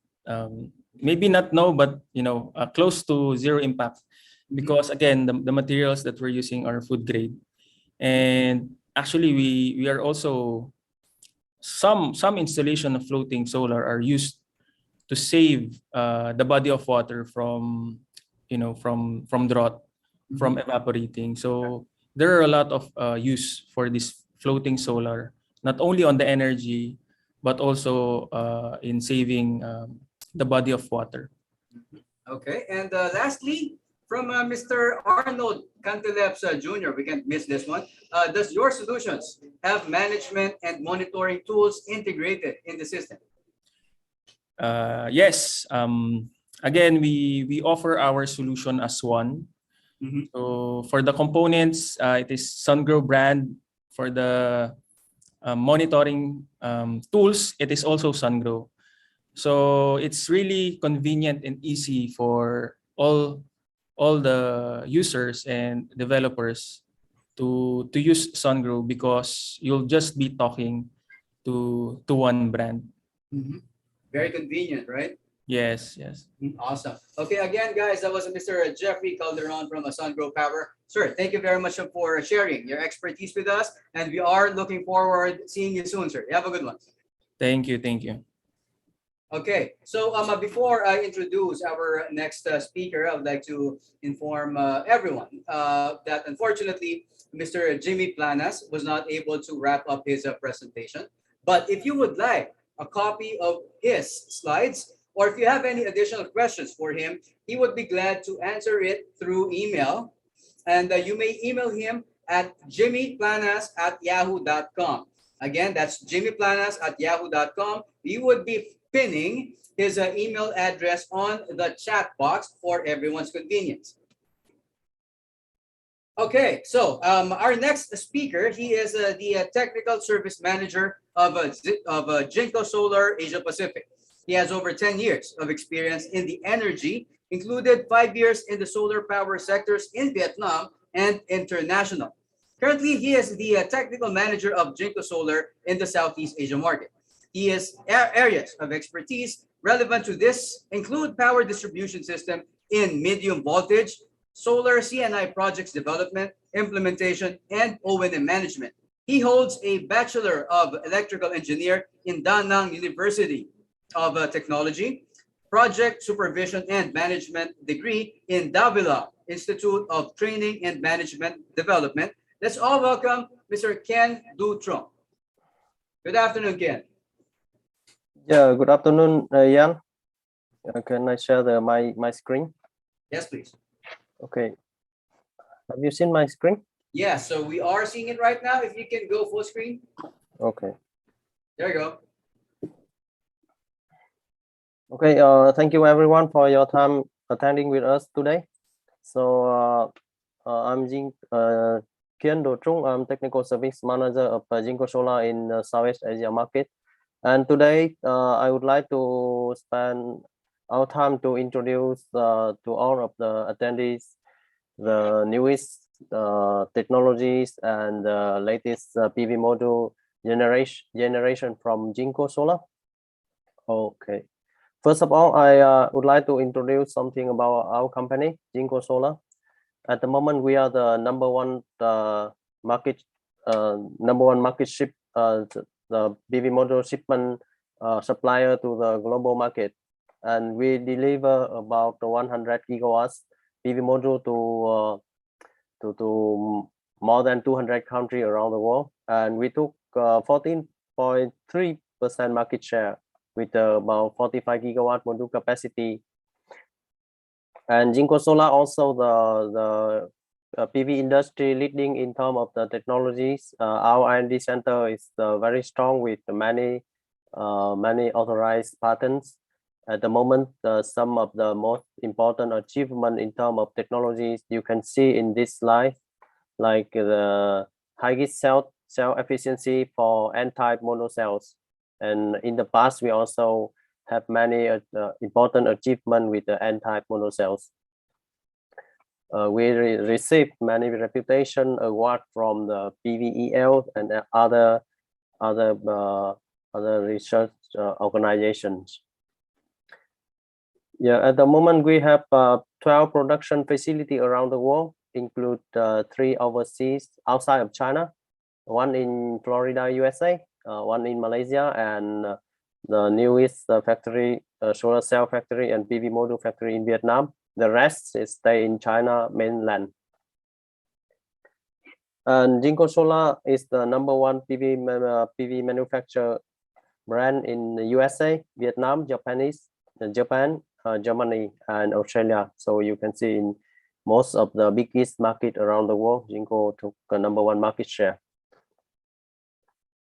There are several photo and images from our production facilities in China and outside of China, Malaysia, USA, and Vietnam. So our core business is PV solar product, including wafer, solar cells, and module. Besides that, we also developing our new product like BIPV and energy storage system. So today I just only focus on our latest newest PV module. If we have another time, we may introduce with our customer and in Philippines the new solution from Jinko, BIPV and ESS. So let's go to the main topic today, anti-topcon product. We call it Tiger Nails PV panel. So you already work with mono-PERC half cell, right? At the moment, this is the main product in the market, mono-PERC half cell technologies. However, at the moment, the mono-PERC technology already reached to its efficiency limit. So it's very hard to increase the panel efficiencies because the limitation of the mono-PERC technology is about 24.5%. So we want to improve our quality, and we want to increase the efficiency of the solar cells, thus improve the efficiency of the solar project. We decided to go with new technology, and we choose TOPCon technologies to go with N-type cells. So let's see the difference between the old technology and new N-type TOPCon technology from Jinko. Okay, on my left hand is the conventional P-type solar cells, and on right hand is N-type TOPCon solar cells. So you can see that the difference come from the structure of the cells. on P-type solar cells, the base is the P-type silicon layer, and we have a thinner N-type layer on the front of the cells. On N-type, it's just like the reverse structure. We have an N-type layer is the base of solar cells, and a thinner P-type silicon layer on the front of cells. P stands for positive, and the positive layer make up a silicon dope with boron, while the N stand for negative, and the negative layer make from silicon dope with phosphorus. And due to very nature and material composition, N-type cell offer higher performance through having greater tolerance to impurities and lower defects, and thus increase the overall efficiencies. And also the N-type cell have greater temperature tolerance. And another most important difference between the N-type and P-type is the N-type cell do not suffer from the LID, light-induced degradation. So on this slide, you can see the light-induced degradations. If you already study about this, so light-induced degradation performed from the boron-oxygen complex inside the P-type solar cells. We have boron, and boron will combine with the remaining impurity oxygen inside the wafer to perform the boron-oxygen complex, and the boron-oxygen complex will absorb absorb the electrons and the hole which it perform the DC current under the photovoltaic effects. So due to the boron oxygen impurities, we will be lost about 1 up to 1.5% maximum power of the solar cells. So we call it LID. This happen on P-type solar cell, but not happen on N-type, because on N-type we don't use boron, right? So the N-type solar cells, we still have a very thin layer of the P layer on the front of that N base, this P layer. So this still remaining a very low portion of the LID. However, it's almost zero. And for Jinko Solar, we committed to warrant this. The LID on N-type is lower than 0.5%. And another difference between the old version of PV panel and the new version is TOPCon technologies. Now TOPCon will be used instead of PERC technologies. We have the old mono PERC and poly PERC, but now we use TOPCon, which make different because of the tunneling oxide layer. And the tunneling oxide layer will improve the energy of the solar cells under the photovoltaic effect. So it can perform a stronger current, and also it provide the ability to block the recombination.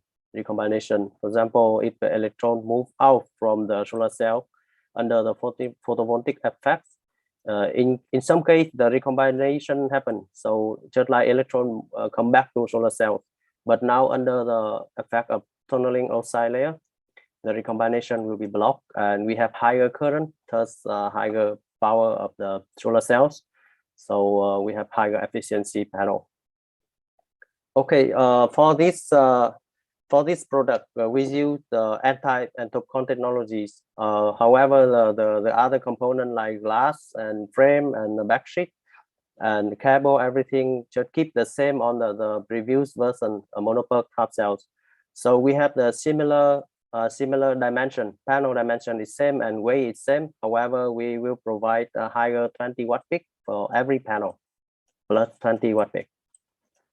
We have 3 kind of product for DG market, residential rooftop market, and C&I market, and utility scale market. So utility scale market may use up to 600 plus watt peak panel.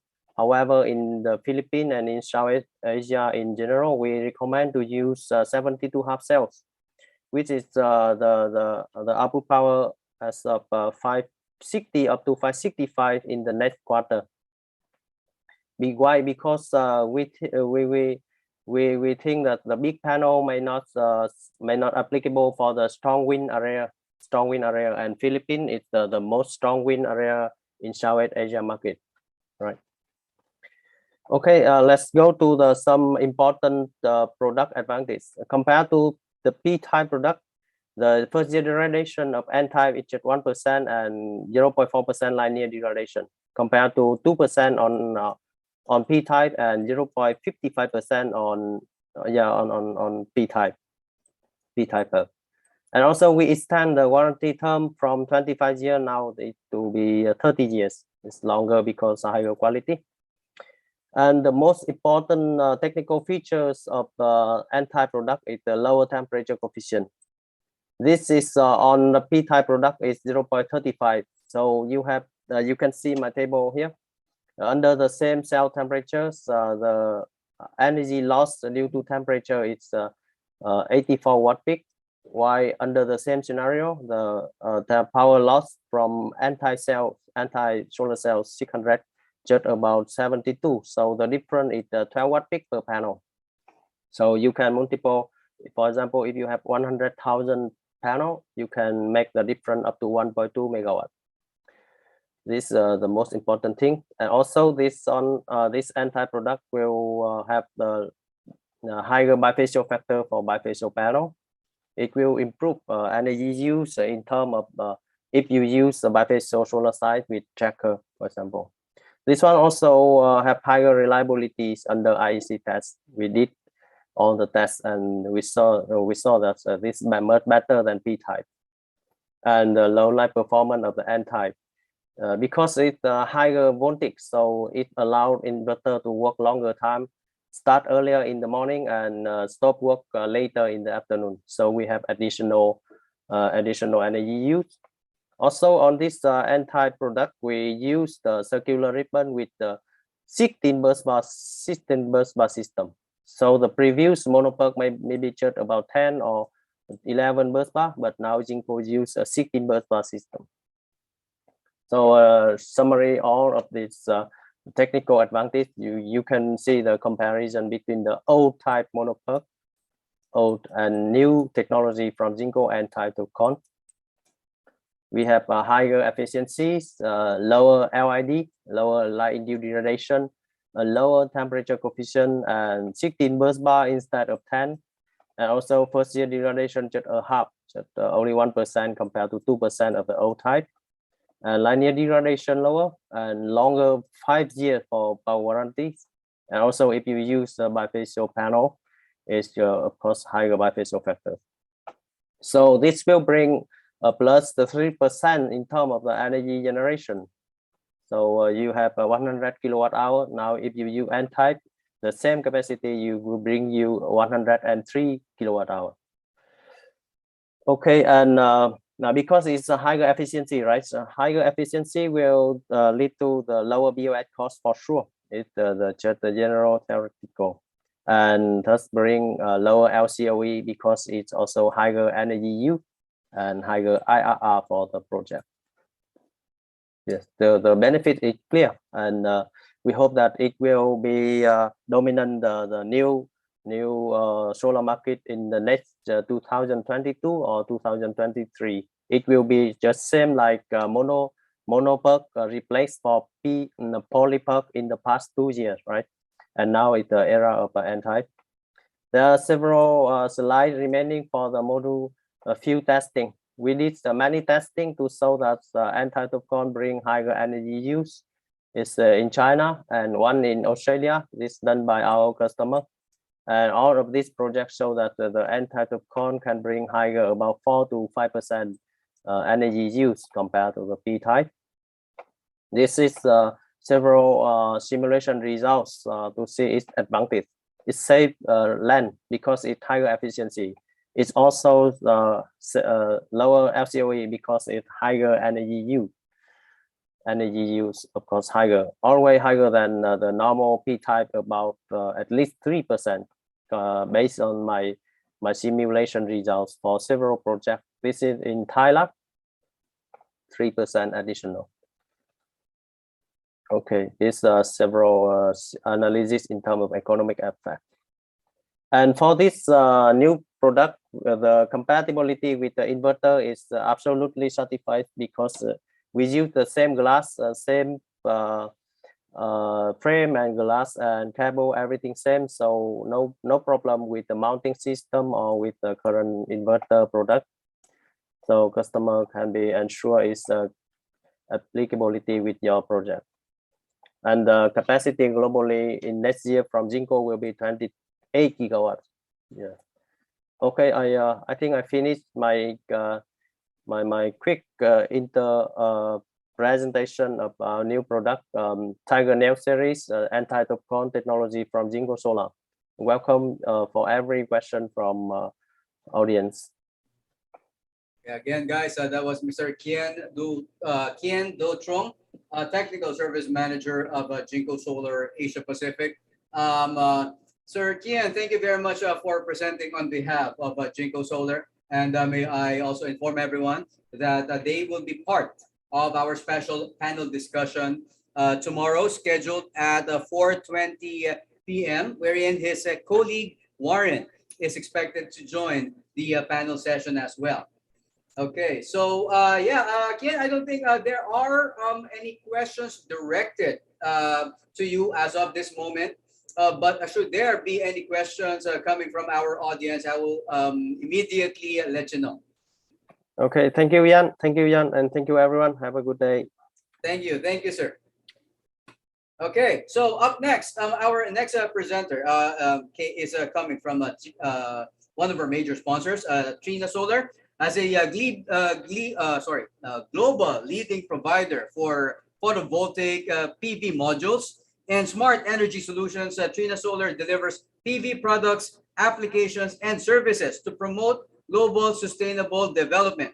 Through constant innovation, Trina Solar continues to push the PV industry forward by creating greater grid parity of PV power and popularizing renewable energy. Now, our next speaker is handling product and marketing in APAC at Trina Solar. He joined Trina in November 2011 and has been responsible for product management, training, and promotion of new products to APAC customers. He has over 9 years of PV industry experience and supporting a broad base of customers in different segments on product and technical matters. Let's give a warm welcome to the Asia Pacific Head of Product and Marketing, Mr. Lim Changbon. Good afternoon, sir. Yeah, thank you again for the introduction. Yeah, so let me share my screen. Okay, I hope everyone can see my screen now. It's getting there, and can you go on full screen mode, please? Yeah, okay. There you go. Okay, thanks Ian for the introduction, and thanks again to all the attendees for your time today to attend this wonderful webinar. I'm Lim from Trina Solar. I'm handling the product and marketing for Trina Solar Asia Pacific. So today I'll take the opportunity to run everyone through Trina Solar as a company, and also our range of product portfolio that is targeted for the different solar segments. I'll start off with a brief introduction. So this is our milestones of Trina Solar as a company. We are founded in 1997, so we have more than 20 years of experience in solar module manufacturing. Along the way, we have achieved multiple milestones in our last 20 years of journey. So one of the most significant will be in 2020, where we have registered ourselves onto the Shanghai Star Market and also started the new era of 600 watt plus ultra high power modules. So in terms of our global footprint, we have shipped more than 70 gigawatt worldwide and are serving more than 100 customers on a global basis. So myself, I'm based in Singapore, which is also our Asia Pacific HQ. So from there, we are supporting basically the ASEAN region, India, Australia, Korea. So in terms of reliable brand, so we are ranked 6 times in a row over the last 6 years as the top most bankable module supplier by Bloomberg New Energy Finance. In terms of shipment in Asia Pacific, over the last 3 years, we have shipped almost 9 gigawatt. So this is from 2017 2020. So we include 2021, that will be another additional of 3 plus 4 gigawatt of shipment just in Asia Pacific alone. We are definitely one of the top 3 suppliers in this region. So in terms of technology wise, since early last year, we have launched our 210 mm Vertex ultra high power modules. So this is already in mass production and supplying to a broad base of customers. So for N-type iTopCon itself, we are also looking at the mass production level. So it's a combination of production level and also on cost optimization before we think that it be widely adopted by the industry. And at the same time, we also have our advanced HTT technology, which is currently in research, and we are targeting to have that also very soon. So just to look back on how module power has developed over the last 10 years. So you can see in 2009, for a mono module, there's only about 290 watts. But 10 years down the road, starting from 2020, where we first saw the 500 watt modules using 210 mm cell size. Then from there, over the last 1+ to 2 years, we see the module power has increased tremendously by almost up to about 200 watts. So this is made possible by the use of different technologies which we incorporated into our solar module. When we first started the 600 watt plus era, there was only about 30+ companies inside this ecological alliance. But 1 year down the road, we see that the companies have increased to almost 90 companies. So they are covering from upstream, downstream in terms of the system design and also on the certification organization. So it is very clear that the whole trend at the industry is moving towards higher power bin modules, which will clearly bring much benefits the system level costing and also on the power generation. So this is our complete Trina Vertex family. So you can see here, starting from the left, we have our Vertex S module, which is targeted for residential market. Then in the center, we have the 18 series, 19 series, and 20 series. So these can all be used for commercial and industrial rooftops. And also we have our biggest size, highest power module, 21 series, which is up to about 670 watt. So targeted for large rooftops and also for ground-mounted utility projects. So these are some of the technologies that we have put into our solar module. So starting from the top left corner, you will see that we are using the largest wafer size in the market now, which is a 210. And to match with this 210 wafer size, we have also been using 12 bus bar. Then on the top right is our non-destructive cutting method. So as you know, now most of the modules are coming with half-cut cell. So we have upgraded our cutting technology to match with the usage of larger dimension cells so that we can maintain a similar mechanical integrity, loading capabilities as compared to non-cut cell. So also we introduced the high density interconnection technology, which is to minimize the space between each cell so that we can reduce and optimize overall dimension of our module. So this is our flagship product, our highest power bin, 21 series up to 670 watt. So you can see we have incorporated all the technologies mentioned in the previous slide. So this is about a 2.3 by 1.3 dimension, weight about 38.7 kg for a double glass bifacial type. So you can see as we compare to others in the market, we have much higher power bin. At the same time, because of our unique design, low voltage, high current, we're also able to connect more modules per string. So this will also translate to savings at the system level. So we have worked with Fraunhofer, a third-party agency, to do a value assessment of the Vertex module. So these are two project sites that we have selected, one in Germany and one in Spain. So for Germany, it's a 10 megawatt monofacial fixed tube, and for Spain, it's a 50 megawatt bifacial one portrait tracker. So we can see from the assessment results, as compared to a lower power bin of maybe 540, there's significant cost savings in terms both at the box level and also at the LCOE. So depending on the configuration, even for both fixed tube and tracker, we still see savings at both different scenarios. So where are all the cost savings coming from? So first, we can see that the cost savings will be coming from the mounting installation because of the higher power bin of the module. In the overall same size project, we actually use much less number of modules. So this will translate less number of models to install and reduction in the overall structural cost. And also at the same time, we are able to increase the single string power by almost 32%. So this will also reduce the DC cable costs and also the connectors costs. So overall, this will help us reduce the BOS cost and translate to lower LCOE. So this is for large scale projects. So we also compare for commercial industrial rooftops. So you can see here, this is based on rooftop projects as we compare across the different power bins, 545, 595, and 655. So you can see the modules per string is higher as compared to the 545, and we also have a higher string power. So similarly, because of the higher power bin, so we can see less number of modules we use in the installation, and this also translates to less strings, less connectors, shorter DC cable use, and less mounting. So all these parameters will help us to see the cost savings.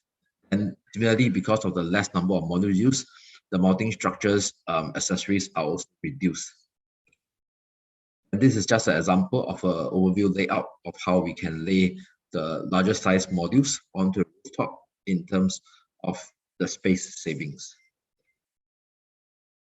So these are just some of the details of the detailed calculation. So we can see that the BOS savings for this particular case study can be up to about 0.9 US cents per watt.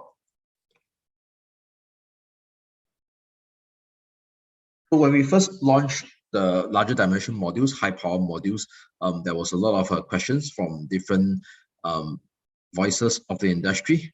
So for Trina here, we are absolutely have confidence in our Trina module reliability. So we have done various tests to show how robust and how reliable the Trina Vertex module is despite the larger dimension. So we have a R&D team that we have done our product optimization design. So we can see that our 670 watt module is about 4.6% longer than a 182/72 cell, but 3.5% shorter compared to the 78 cell. So to accommodate this larger dimension, we have also improved our frame design, both in terms of thickness and also the chamfer width. So all this has been vigorously tested to make sure that the large dimension modules is able to maintain the same mechanical loading properties. So besides the standard static load test, we have also performed 5 other enhanced tests. So namely, there is the non-uniform load, the static load under extreme temperature, Q impact test, enhanced dynamic load test, and also the wind test. So all these are done using our largest module, which is the 21 series. So in terms of static load wise, it's the same level as traditional module. So you can see for fixed tilt, we are able to maintain the 5,400 Pascal front and 2,400 Pascal back. And for tracker, depending on the design, we can accumulate up to 2,400 Pascal front and back. So after the load itself, we see there's no significant damage to the module under the PL image. So besides that, we have also done the Q impact test. So you can see the standard IC test size is 25 mm. We have increased up to about 35 mm and performed the test at the lab level. So you can see this is how it's being done, where the ice ball is hit onto the module and we don't see any significant damage to the glass or the module after the test. So on top of this, we have also done the enhanced dynamic load test, which is the plus minus 1,000 Pascal at 20,000 cycles.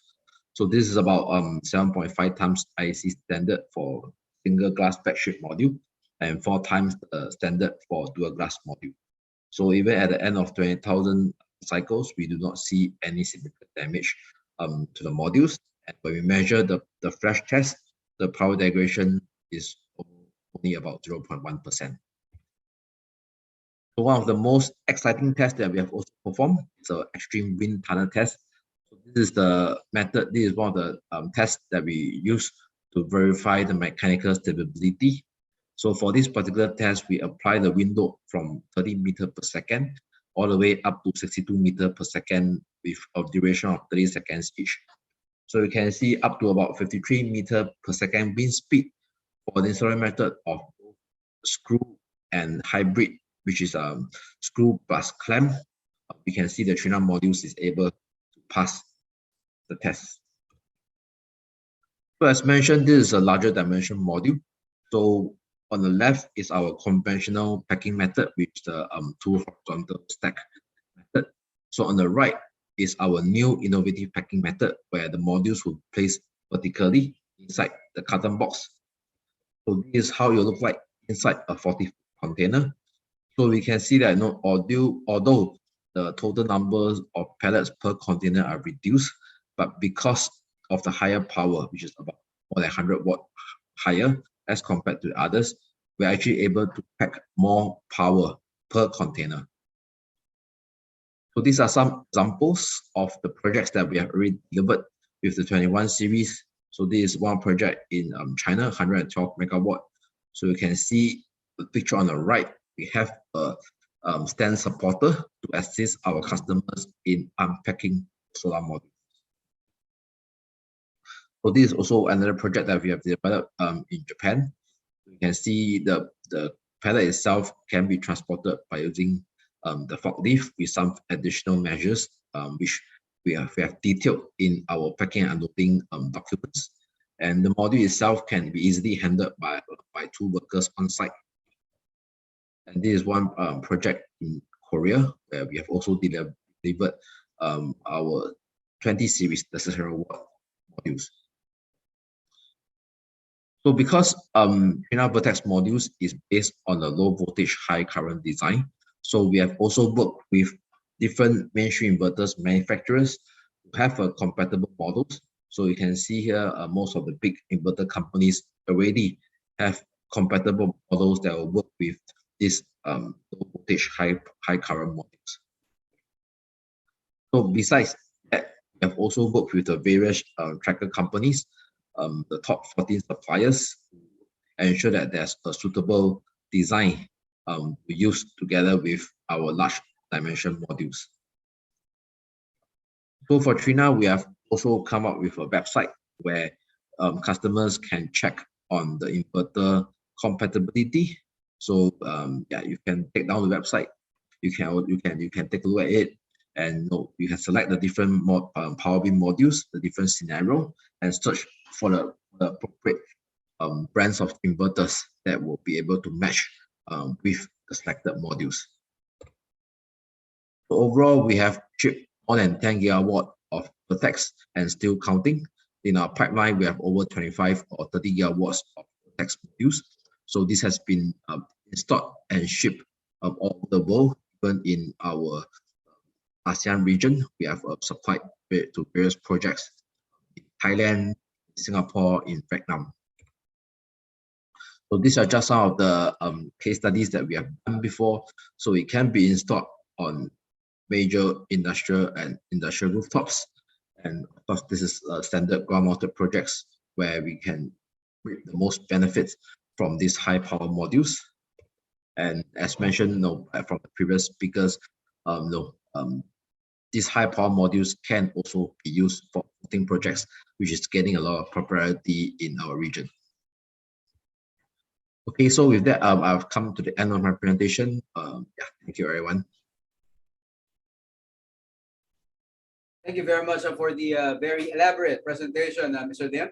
That was, I mean, it's truly an honor having you present on our event. I imagine Trina Solar, one of the world's leading brands for PV modules. And you will also be doing a special activity tomorrow, 11 a.m. For the breakout session. Okay. We are happy to to inform you that majority of the companies that that was requested would be joining, and yeah, we still have room for other participants. Okay, so I don't think there are any questions directed right now, but we'll definitely learn more about your products, expertise, and solutions tomorrow morning. Yeah, sure. Thank you, everyone. Thank you. Okay, again, guys, that was Mr. Lim Chongbun, Asia Pacific Head of Product and Marketing from Trina Solar. So moving on to our next speaker is coming from Jinlong Technologies Company Limited. Established in 2005, Solis is one of the most experienced and largest manufacturers of solar inverters. Jinlong's cost-effective solutions for residential, commercial, and utility scale users deliver value at every level of the solar supply chain, engaging both homeowners and businesses, as well as power producers and renewable energy investors across the globe. Presented under the Solis brand, the company's solar inverter product line uses innovative string technology to deliver first-class reliability, validated under the most stringent international certifications. Our speaker is the Senior Technical Engineer from Jinlong Technologies Company Limited, with a degree of a Bachelor of Engineering, Renewable Energy Engineering, and also completed a 3-month industrial training program with CRRC New Energy Technology at multiple processing lines. That's all. Give a warm welcome to Mr. Jefferson Zhu. Hi, Ian. Thanks Good for the afternoon, introduction. Jefferson. How are you? Not bad. How's it going? I'm doing well. We are surprisingly almost on time. Okay, I'm going to share my screen. You guys can see my screen? It's loading now. There you go. Okay. Okay, thanks. Okay, first, thanks for your introduction and for the event organizer. And today, I'm going to introduce our Solis brand and our Solis effective solutions for the commercial and the utility applications. So today, for my presentation, it mainly has 3 parts.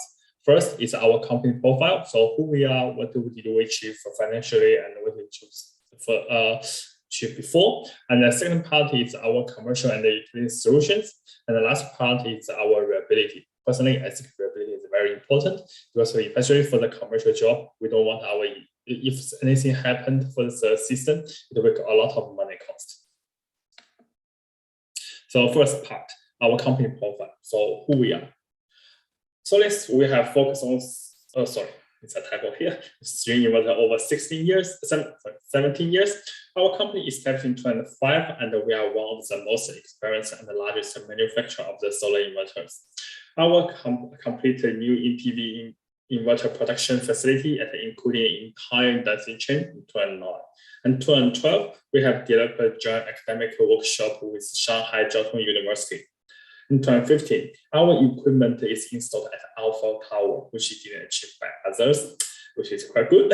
And our company, we have received the 6 consecutive years of the EUPD of the PV inverters from 2016 to 2021. And then we are also the first public traded company with a primary focus on the string inverters in 2019. And in 2021, our second manufacturer base has been put into operation.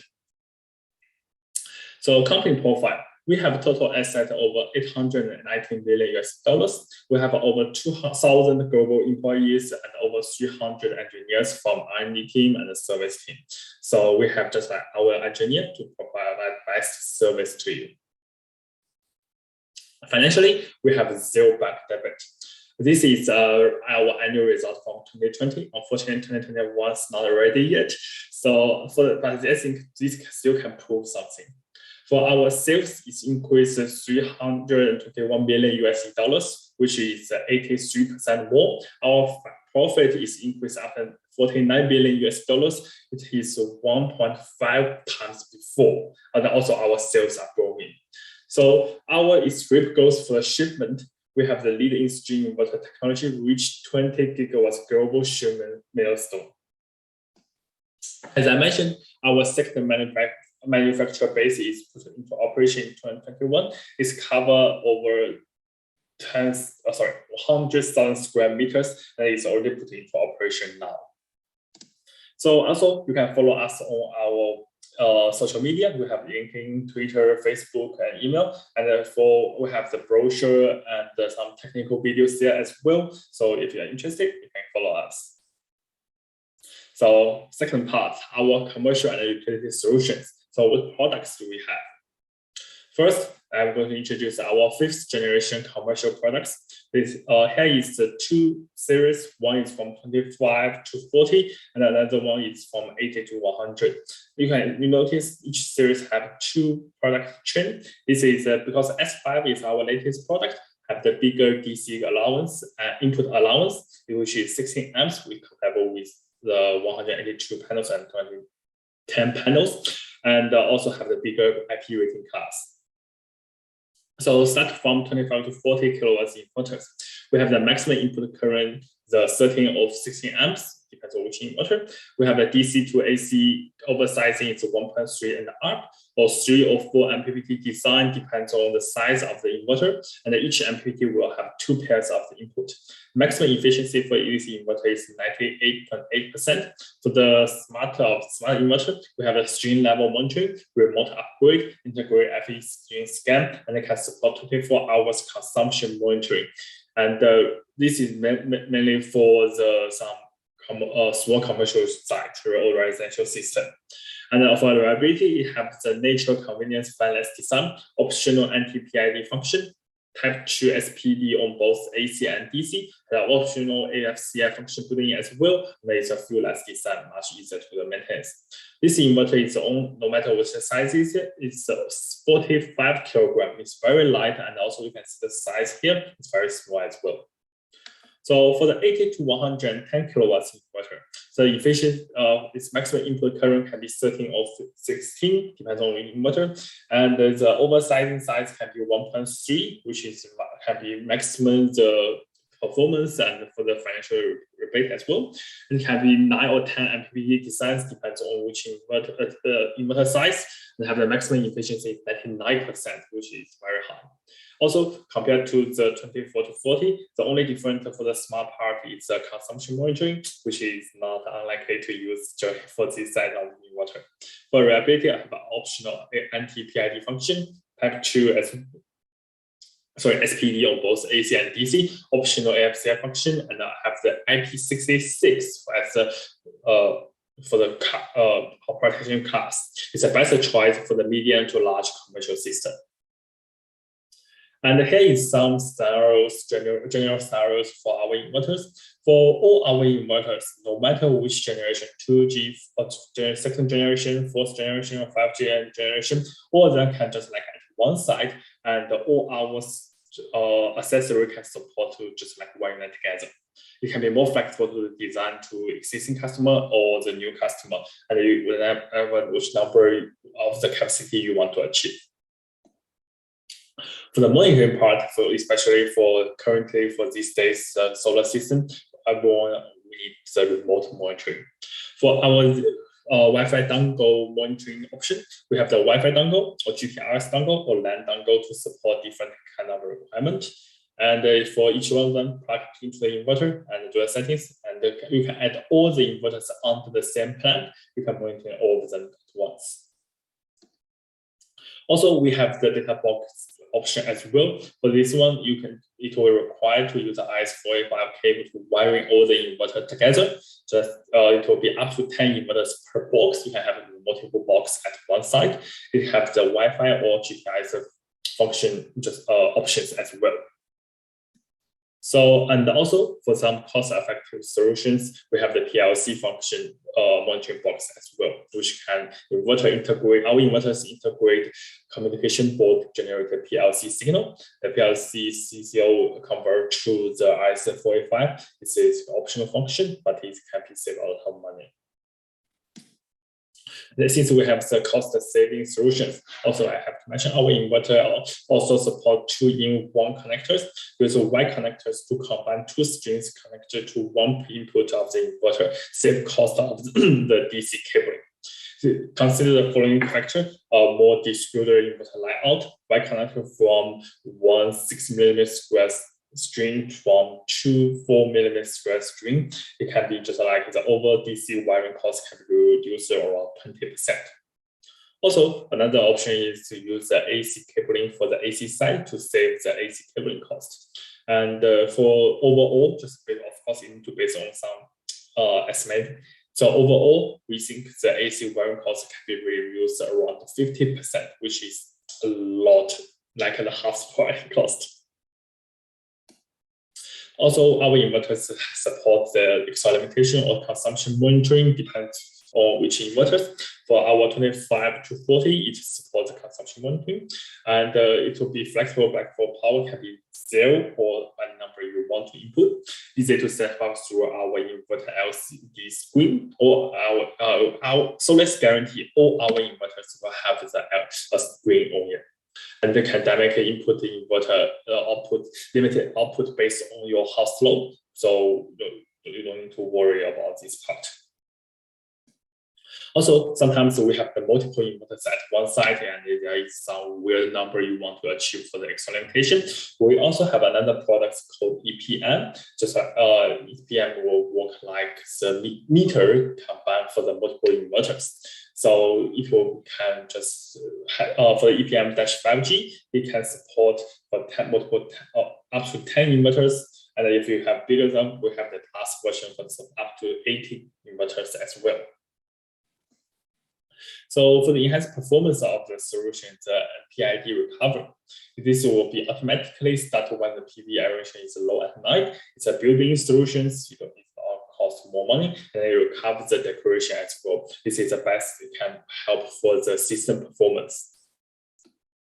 Also for the safety solution, so it's AFCI function, because typically for the commercial project are rooftop system, factory, lab, office are often high value assets are often right below the PV panels. Potential fire risk will not only affect the PV system itself, but it may also lead to additional damage to the asset under them. Higher DC voltage plus more of the connection points, and any accident like damage or hail happen, it can cause the DC arc, which is quite dangerous. Also, currently there is no formal IEC regulator. Our inverters of the FCI function also gets certificate of the UL1699B. The certificates as well. This can just protect our your asset as well. So as I mentioned, we have our monitoring portal available as well. It's named the Solis Cloud. It has a lot of functions before. This is a 100% fully designed by our own entity. It can be with remote control, stream level monitoring, and IV curve scanning. It has a lot of functions. I highly recommend for our customer to use this portal now. Next one, it will be our 5th generation utility product. Is 255 kilowatts inverter, and the normal version and the plus version. So what's the difference between normal and the plus version? Plus version likely is better for the only difference is the DC input current allowance per stream, and also for the IP IP rating class. So for the 55 inverters, we have 14 or 12 MPPTs, depends on which inverters, can support up to 200% of the DC to AC ratio. It's compatible with a high power module and the bifacial modules as well. Support to continuous power output power at a high temperature FC is 220 kilowatts at 50 degrees. For safety reliability, it's a fuel-less design. It can be safety maintenance free. IP66 protection class. It can be installed at outdoor installation or the harsh environment. It's integrated anti-PID recovery function and a higher quality components from leading industry brand from longer life cycles. Also, these inverters support stream level monitoring and IV curve scan, and can be remote monitoring and upgrade as well. This is the best choice for utility of PV systems. Also, for here is some overall of the 6.3 megawatt system configuration. We have also have the Solis 6.3 megawatts MV station available as well, which I will introduce later. And here is some diagrams you can have a look. Here is a single line diagram. You can see just like for this cabinet can be have 28 of the inverters in total, and it's just like separate in two parts. We have the electricity will go through a low voltage cabinet A and go to a transformer and go to medium voltage switcher and go to the grid. Here is a solution estimate. the actual DC capacity for these products can be 9.5256 megawatts. The PV module we do is design is 450 watts, and the PV module per string is 27. We use the temperature as below 10 degrees. DC inputs and inverter is 28 units. The MS transformer is 6.3 megawatts, and the DC to AC ratio is 1.2. So in the future, this is just a reference. In future, if you have anything interested, contact our sales. We can do something for you. Also, here is a diagram for the cabinet. You can see just like the size is 2.9 multiple 2.4 and 6 meters. In meters, the size is quite standard. Here is just like what's inside of this container. We have 28. It can be support 28 set of the solar inverters, one transformer, and so this I think. And also for the combination part, we have the PLC modular and the data logger as supplied as well. So last part is our reliability, which is quite important. And you can see how do we determine the reliability of the inverter. The most easiest way is to based on the R&D expenditure. R&D, our R&D expenditure has increased year by year. From 2019 to 2020, it's increased 1.2 times more. Just to give you some idea, our number used for R&D expenditure is in the million US dollars. So you can imagine how much more we spend on this one.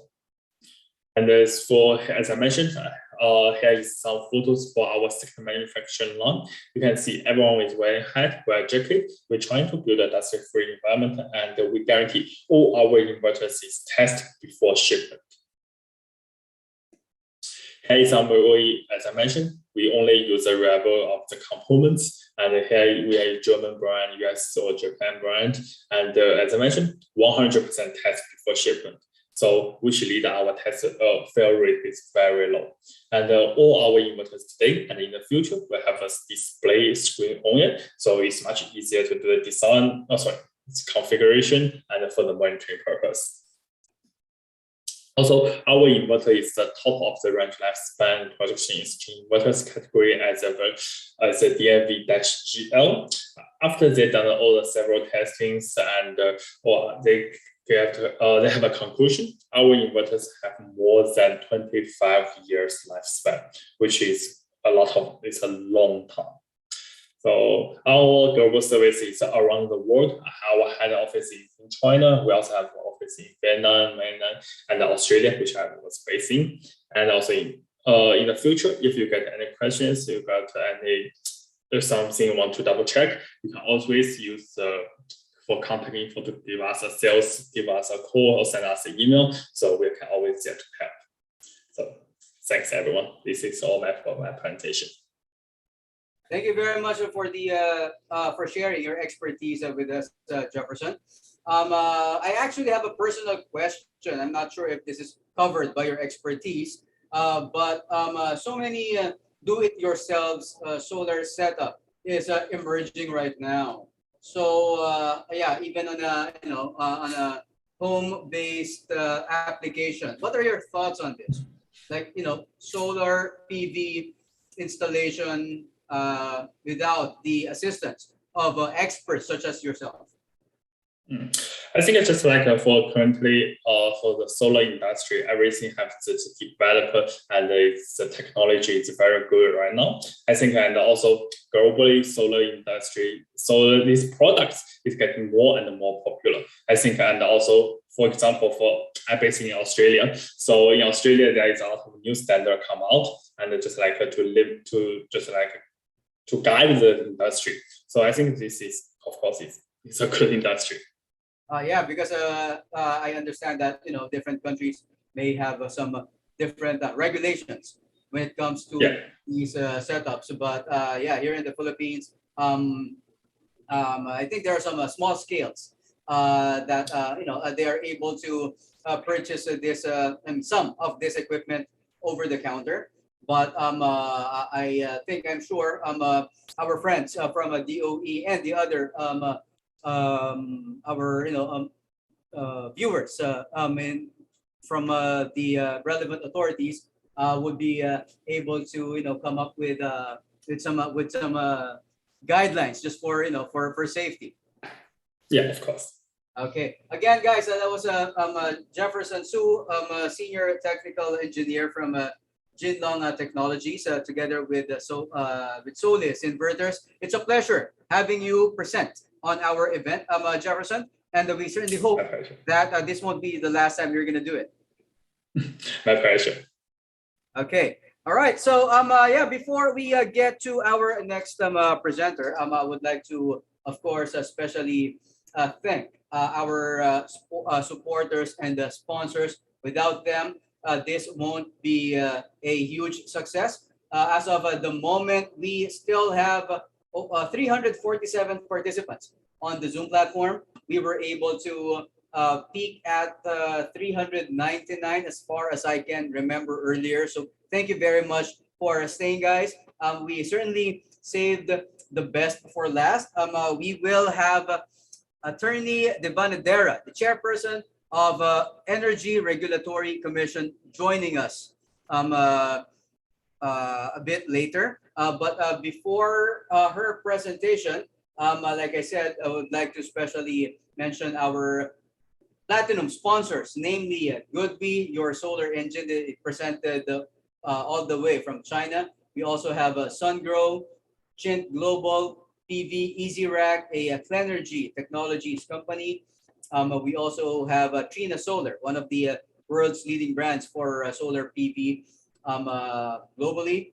We also had the pleasure of witnessing Mr. Ken Du Trong from Jinko Solar present us with their expertise earlier. Of course, Jefferson Su from Solis Inverters, together with the Jinlong Technologies Company Limited.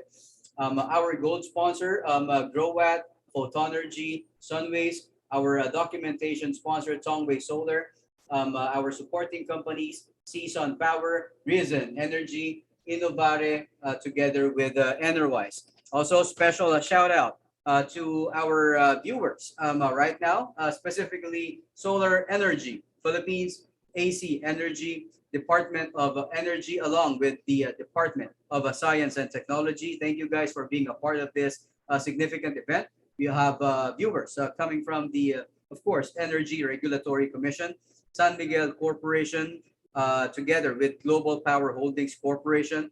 We have audience coming from National Power Corporation, also from Aboitiz Power Corporation, Meralco and Empower General Corporation, DENR, Department of Environment and Natural Resources. Thank you for supporting us, ladies and gentlemen. Sun Asia Energy, DMCI from the private sector, NEDA, Urban and Rural Electric Cooperative, Razons Group and the Prime Infrastructure, MRC Allied Incorporated. We also have viewers coming from First Bay Power Corporation, Solargy Systems Incorporated, Philippine Electricity Market Corporation, Unisolar Incorporated, National Grid Corporation of the Philippines, PVCNAG Power Incorporated, Energence Management and Consulting Corporation. We also have representatives coming from Solar Pacific Energy Corporation, Transnational Uyeno Solar Corporation, SM Investments Corporation, and LGUs coming from the city of Pasig, Quezon City, Muntinlupa, Vigan, Batangas, Iligan, Navotas, Baguio, Zamboanga, Bacolod, and Rizal, as well as our media partner, Power Philippines. Okay, so while we are waiting for Attorney De Banadera, just like to share with you the agenda for the day 2 of the Philippine Solar PV Energy Virtual Summit. We have the honor of having Senator Win Gatchalian. He is the chairperson for the Energy Committee, also running for a seat on the upcoming May 9 elections. And follow his presentation would also be followed by the Senior Policy and Finance Advisor of USAID Energy Secure Philippines, Ms. Claire Marie Yvonne Lee. And we also have the pleasure of having Attorney Jomar Castillo, who is the President of Fort Pilar Energy Incorporated, to share with us the plans and the challenges that the Philippine solar industry is going through as of the moment. Okay, we will also witness a presentation coming from the president of the Philippine Electricity Market Corporation, Mr. Leonido Pulido III. This should be a very interesting topic. He would be talking about the importance of latest technological innovation in improving output while reducing power regeneration costs. Okay, so yeah, we're very excited for that. We will have a special panel discussion also, which will cover members from the media, moderated. This special panel discussion would be moderated by Ms. Mirna Velasco, who is the energy journalist coming from Manila Bulletin. Okay, and she will be joined together by Ms. Maria Militante, the Chief of Public Relations and Business Development from MRC Allied Incorporated. Okay, we also have Attorney Jomar Castillo, the President of Fort Pilar Energy, as well as Mr. Warren Lee, Head of Business Development from Jinko Solar, and last but not the least, from our lineup of panelists would be Mr. Patrick Pandillo.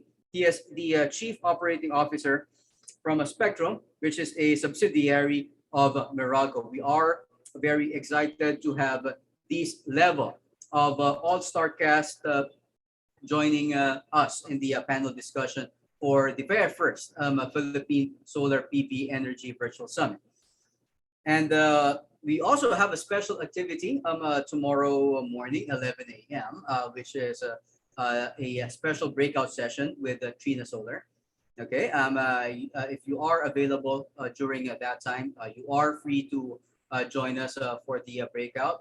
You may use the same logins that you used earlier, but this time the rooms would be opening at around 10:45. Okay, in the morning, and then the breakout will be running for 30 minutes, and then we would give way before the start of our program for the video presentations of our, or rather video advertisements of our sponsors. Okay, so again, for those who would like to ask for the presentations and the slides of our speakers, I'm going to give you guys my email address via the chat box right now. If you have any requests, questions, concerns, or suggestions, you may email me directly. So please be nice. Okay, so yeah, it's just that we have to, of course, seek approval from the sponsors and the speakers if their slides are shareable. Okay, so yeah, I guess I gotta stop talking right now. Without further ado, let me introduce our next speaker. She was appointed by President Rodrigo Duterte to head the five-man Energy Regulatory Commission, or ERC, on November 22, 2017, a woman whose career track has crisscrossed the bureaucracy, starting as a local chief executive of an LGU to being at the helm of where she is now. No doubt an epitome of the working career women in the country, known for her many firsts. She was the first woman mayor of Sampaloc, Quezon, the first woman president of the Quezon Mayors League, the first woman national president of the League of Municipalities of the Philippines, the first woman lawyer from Quezon Province to be admitted to the New York Bar, United States of America, first woman government corporate counsel, first woman solicitor general, and first woman to be a full-fledged secretary of justice. Let's all welcome Attorney Agnes de Vanadera. Thank you very much, Mr. Lim, and good afternoon to everybody and to members of the energy community. My presentation today is on connecting solar energy to grid and to end users, and how we can do an augmentation of our grid so that we can have the stability, and this can pave the way to the service of all the Filipino households and families. So let's have our next slide, please. Okay, as you will see in our slide now, this was prior to the enactment of the Renewable Energy Act, and it shows that at that time, prior to the enactment, we only had 1 megawatt solar energy, and that was in Cagayan de Oro, Misamis Oriental, which is in Mindanao. So we had that solitary, lonely 1 megawatt capacity solar in Mindanao. And that represents the entire Philippines. And so it was good that we had the Republic Act 9513, which is really the Renewable Energy Act of 2008. And this definitely paved the way for the development and the push of the renewable energy in the Philippines. This was enacted and signed into law on December 16, 2008. Of course, the objectives that we had for the passage of this law is to accelerate the exploration and development of the RE resources and to have effectively prevent or reduce the harmful emissions. We also needed to establish this infrastructure and mechanisms, and we had to increase the renewable energy utilization. These are the major components of the RE Act of 2008. And so, as we will see, the development of the solar energy is shown here, and we have emphasized that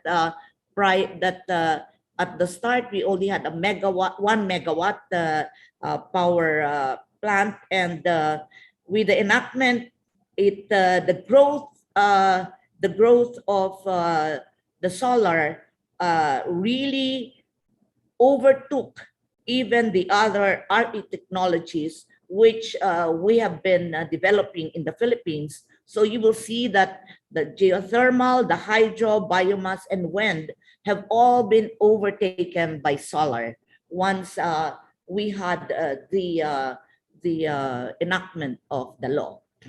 Next, please. And so this gave emphasis to the environmental concern and increased social responsibility among the Filipinos, because as we're showing in our slide, in terms of reducing carbon emission and generating jobs for the Filipino people, based on the study conducted by the Department of Energy, a total of 3,598,867 tons of CO2 emission were reduced from 2009 to 2019. So, and likewise for the same period, 168,418 jobs were generated by this renewable energy projects. Next, please. And we can show now that in this installation,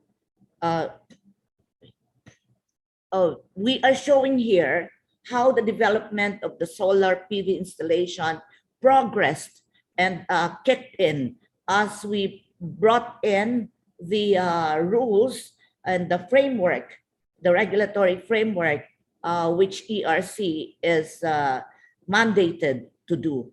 And so as early as 2010, ERC already started the groundworks for the development of the fifth regulatory framework in view of the mandate in the RE Act. It actually developed the FIT rules, the FIT all payment, and the collection guidelines, the templates of the renewable energy payment agreement, and of course the renewable energy supply agreement. And then we also, ERC, likewise amended the COC rules. The FIT was finally implemented in 2014, and you will see here the drastic increase in solar installation from the low of 22 megawatts in 2014 plus the 87.97 megawatts in 2015 increased the additional capacity of 374.68 megawatts in 2016. Definitely, the FIT regime has successfully encouraged the solar development in the country. Also, we have seen how fast the installation targets have been subscribed. Another fiscal incentive that the ERC was able to operationalize at the early stage is the net metering, which started on July 9, 2013. However, the amended certificate of compliance rules, which covers the net metering installation, was promulgated in September 15, 2014. Thus, it was able to kick in only in 2015. Here, the ERC saw a slow growth in the net metering installation, and thus in 2019, ERC amended the net metering rules so that we will be able to streamline the processes and remove the administrative barriers that were showing to be hindrance in the successful implementation of the net metering program. Thus, in 2021, we saw, we already saw the increase in what it has attained from a very, very slow growth to it has kicked in. Now we're seeing now that what we need really to do now is to be able to increase our IEC and to make sure that we have reached all those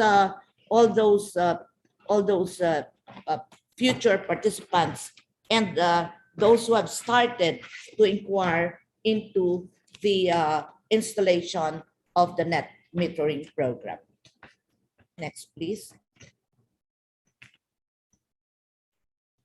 Now, just to show you the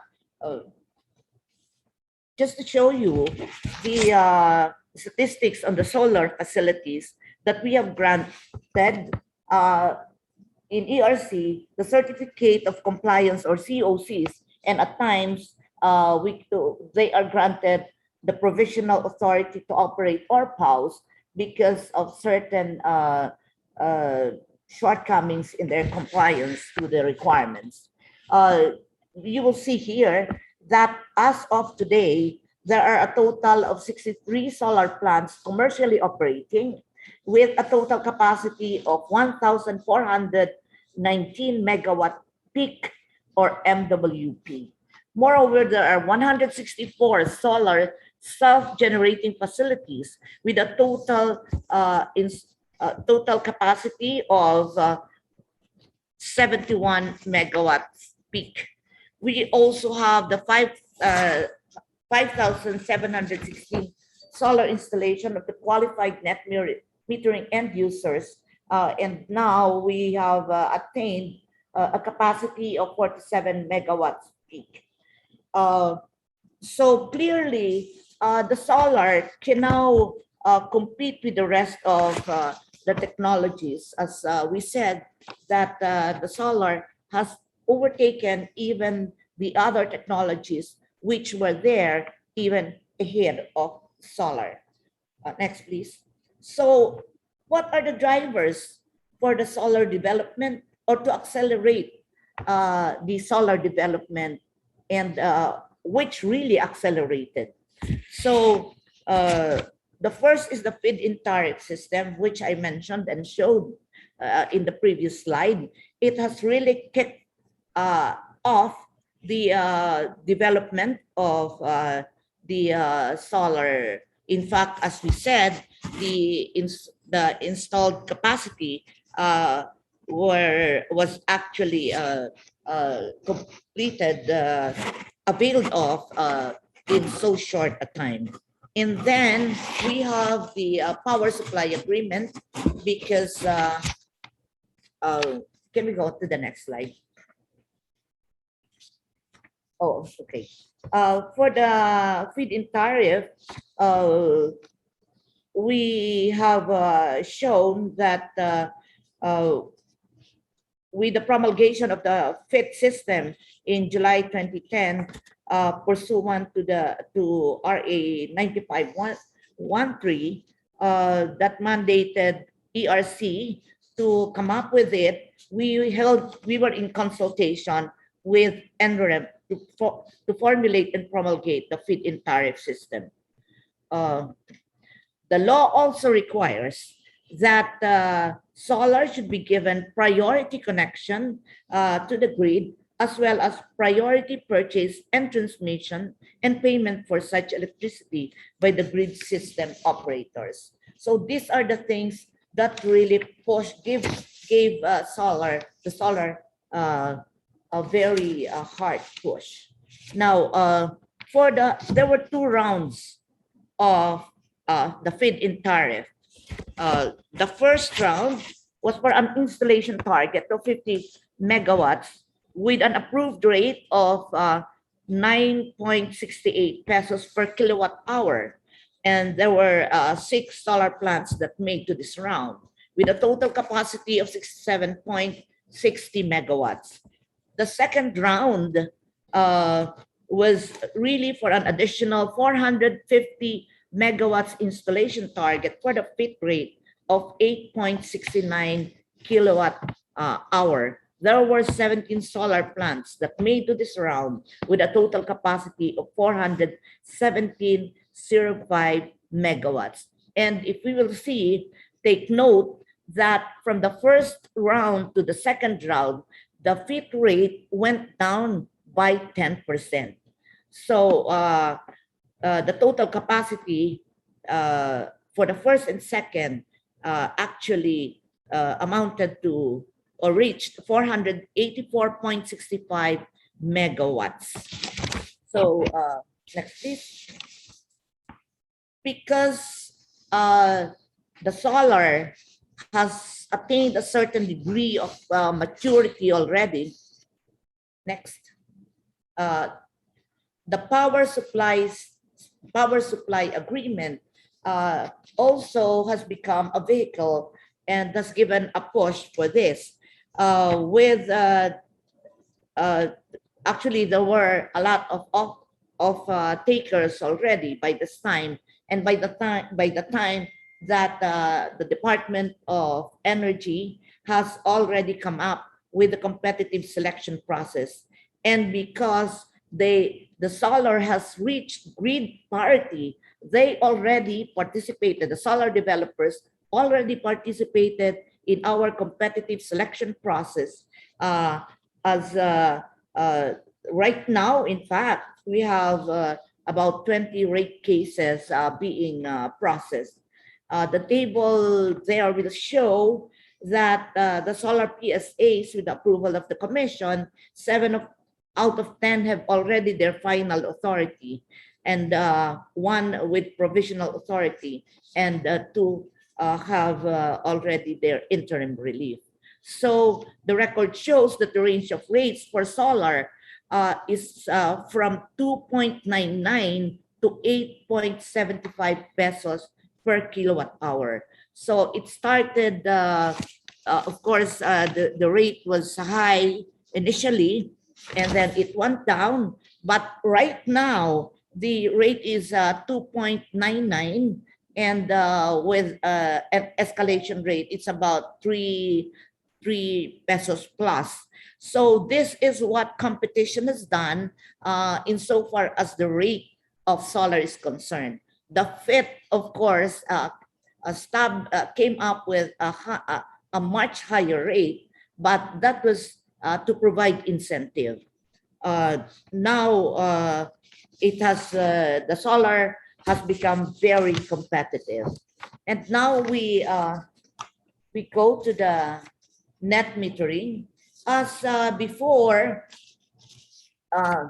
well, the net metering is a consumer-based renewable energy incentive scheme, and whereas everybody before was a consumer, now the same electricity users are not just consumers, but they also are now called prosumers if they enroll in the net metering, because aside from the fact that they get their electricity from the distribution utility in the area, they likewise produce electricity from the solar panel installed in their houses.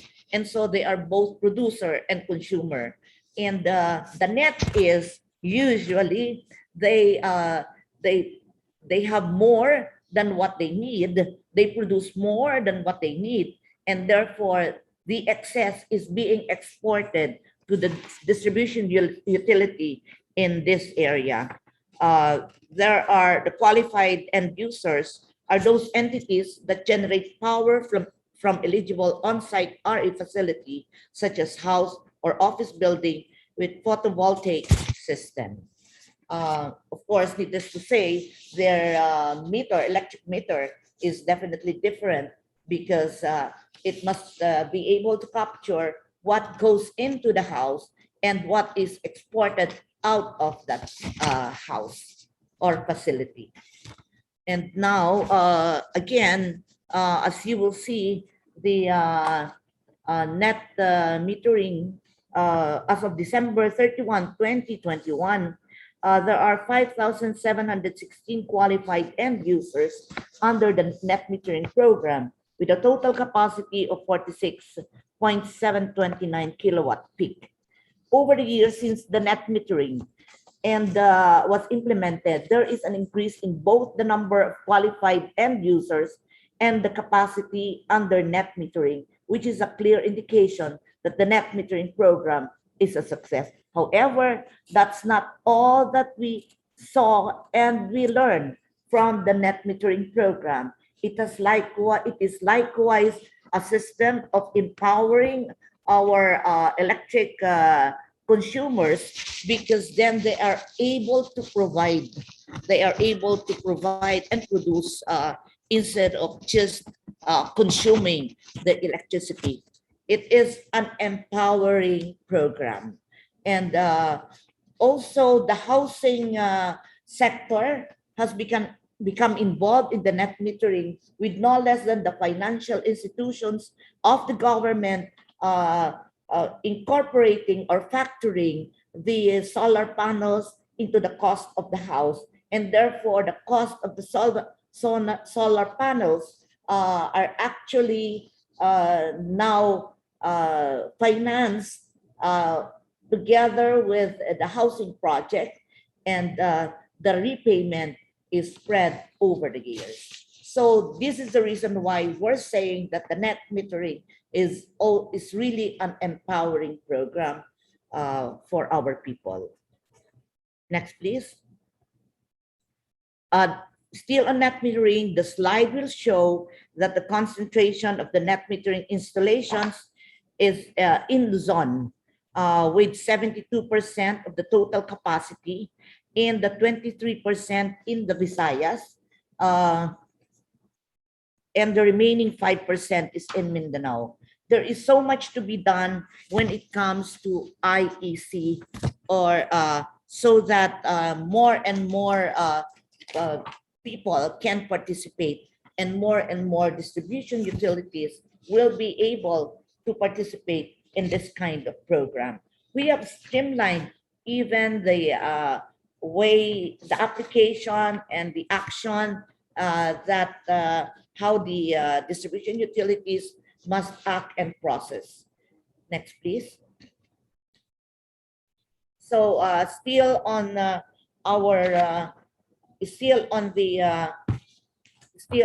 net metering, and this is how many the participants are, and we are hoping that we will have more. We are also targeting within the year the net metering in off-grid areas. And the rules are, we are starting to do the rules. Next, please. Now, we also have the solar home system. And the solar home system is something that is made available in areas where they are not reachable through physical connection. And it comes as a package. And this is this is a program that has been initiated by NEA, the National Electrification Administration. However, the regulatory framework has to be enacted by ERC. And thus on July 18, 2017, the ERC promulgated a resolution setting the methodology and the initial benchmark tariff for regulated solar home system as electricity service by the electric cooperatives. There are different rates approved for different sizes and zones as shown in our table there. And there are, again, this program is intended to address the very far areas. And as we all know, the Philippines is composed of 7,000 islands, and within the islands there are still islets, so they are not reachable. And we have to be grateful that some people came up with this, and thank you, NEA, for pushing something like this. Again, please. Next, please. Okay, so this is what we have now for our solar home system. This data is based on NEA's records, and the implementation of the project started in the last quarter of 2017. And there are 3,000 more remaining units for for the pilot project of NEA. Now, the importance of this in relation to the pandemic will be an understatement if they need it, because with the pandemic, everything is being done online. And so the solar home system, while it did not include situations like the pandemic, as it was not something that was in the radar screen, now it serves the purpose more than the purposes that was initially envisioned. Again, please. So what are the future drivers for the solar energy? Well, we have identified the future drivers as follows: the Green Energy Auction Program, the Green Energy Option Program, the Distributed Energy Resources Rules, and the Microgrid Systems Act, which was very recently signed into law by the President.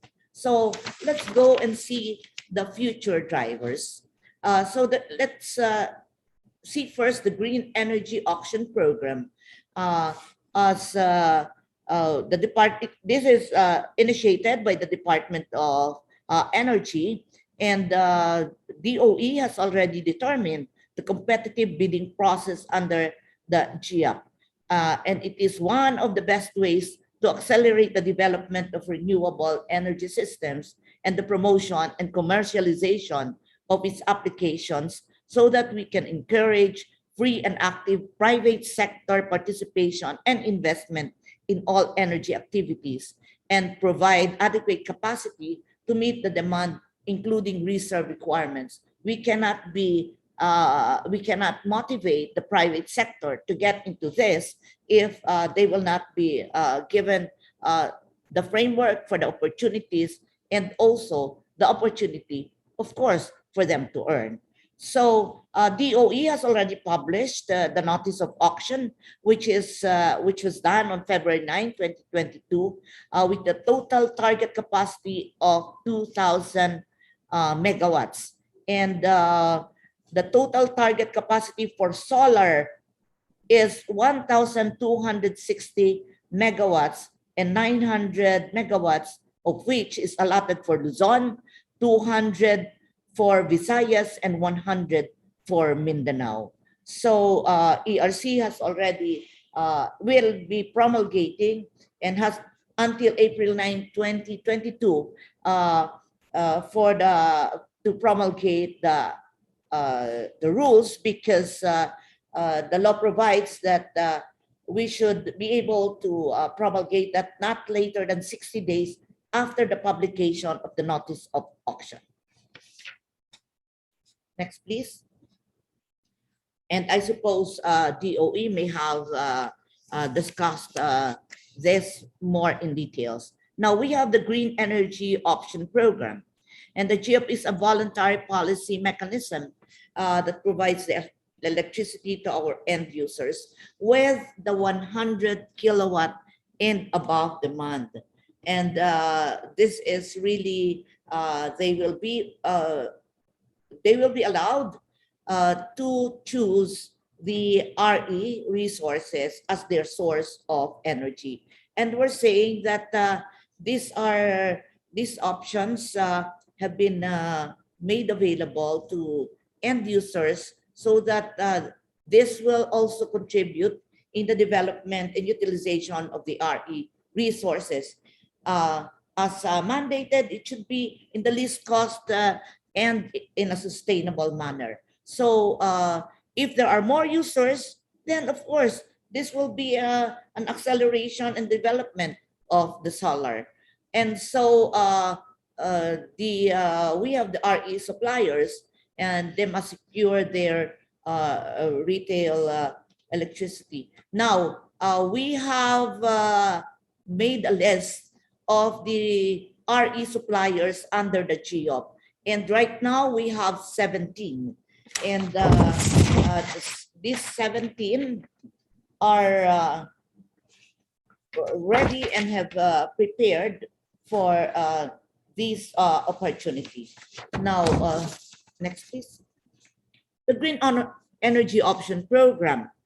Now we have the potential end users under the GEOP, and we have identified that already. So we have the electric cooperatives, and we have the private distribution utilities. We have the eco zones, and we have NGCP itself that can avail of this as end users under the GEOP.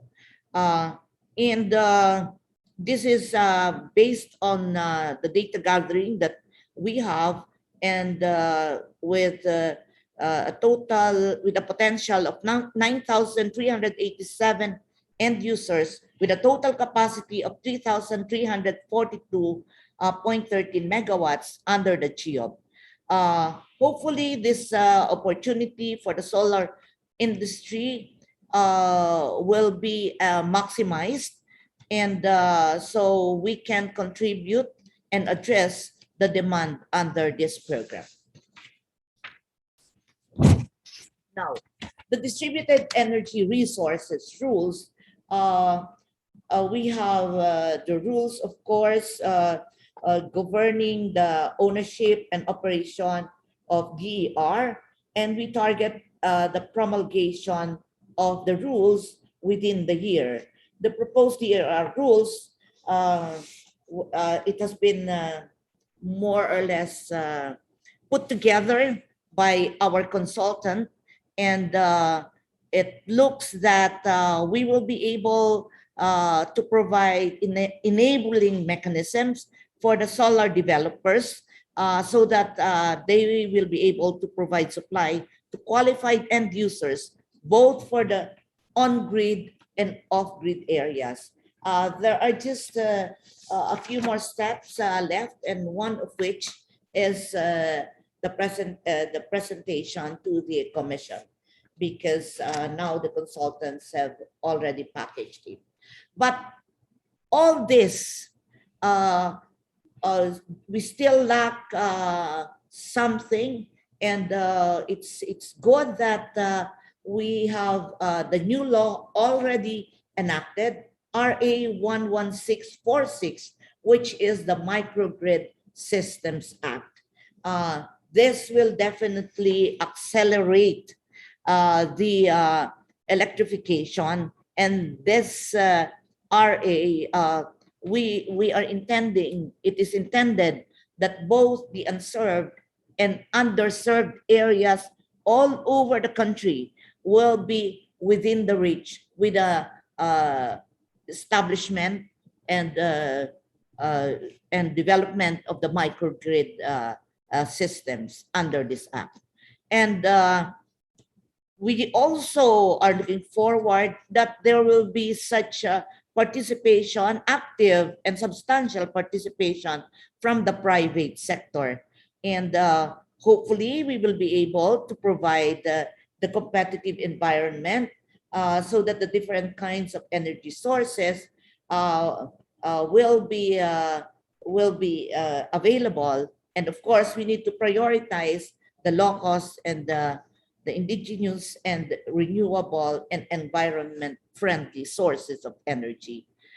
Putting up the solar facilities in these areas is one of the fastest and easiest way to achieve 100% total electrification in the countryside.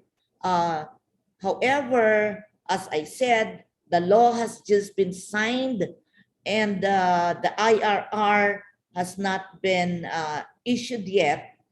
There is an interagency that has been organized, and hopefully the IRR will soon be promulgated. Now, the Microgrid Systems Act spelled out the powers and functions and responsibilities of ERC. Again, it will be an exercise of the quasi-judicial powers of ERC and the rate-making power or the rule-making power. Now we go to the other aspect or of the topic, which is how grid augmentation and stability can pave the way to serve most Filipinos. As we have seen, the development of solar, the development of RE for that matter, is continuously on the rise with the new rules, the new laws, and more interest from the private sector. We can see that there will be a big push for the development of solar. And so we expect the sharper increase in installations. Given this and the challenges in integrating renewable energy in the grid, there is a need to ensure grid stability to make sure that quality of electricity is maintained. And next, please. And so we have and we come to the codes and standards. And this we cannot but talk, because this is something that's a very important factor. We have to discuss the variable renewable energy of the VRE generating facility. And with the advent of increasing installation capacity of solar, the Commission issued the following rules already. We have the Philippine Small Grid Guidelines. We have the amended Philippine Grid Code, although we continue to have the amendments, the amended Philippine Distribution Code, and we also continue to have the amendments, and we have the monitoring of the variable renewable energy generating facilities performance. Let's recall that the solar system is a variable renewable energy because of its intermittency, and the intermittency or fluctuation disrupts the stability and reliability of the grid. So we covered it through resolutions. Okay. Well, these are actually, it's in summation, these are the ERC issuances that provide the framework, and that provide the issuances also provide, of course, the rules. Now, the 2016 PGC It's really addresses and provides the framework for the grid or transmission system.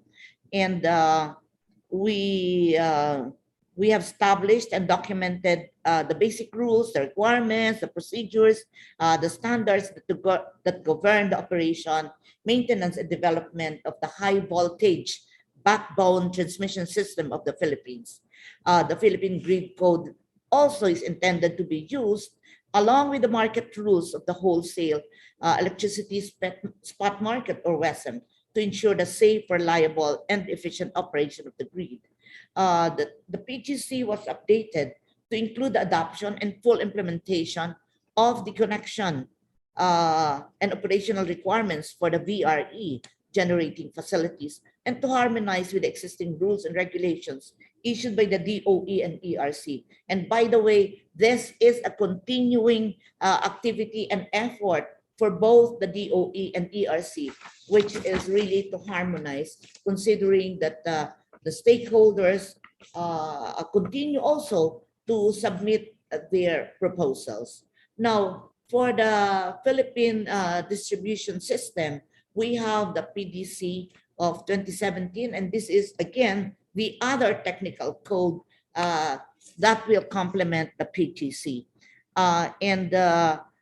This code again established the basic rules and procedures that govern the operation, maintenance, development, connection, and use of electric distribution systems in the Philippines.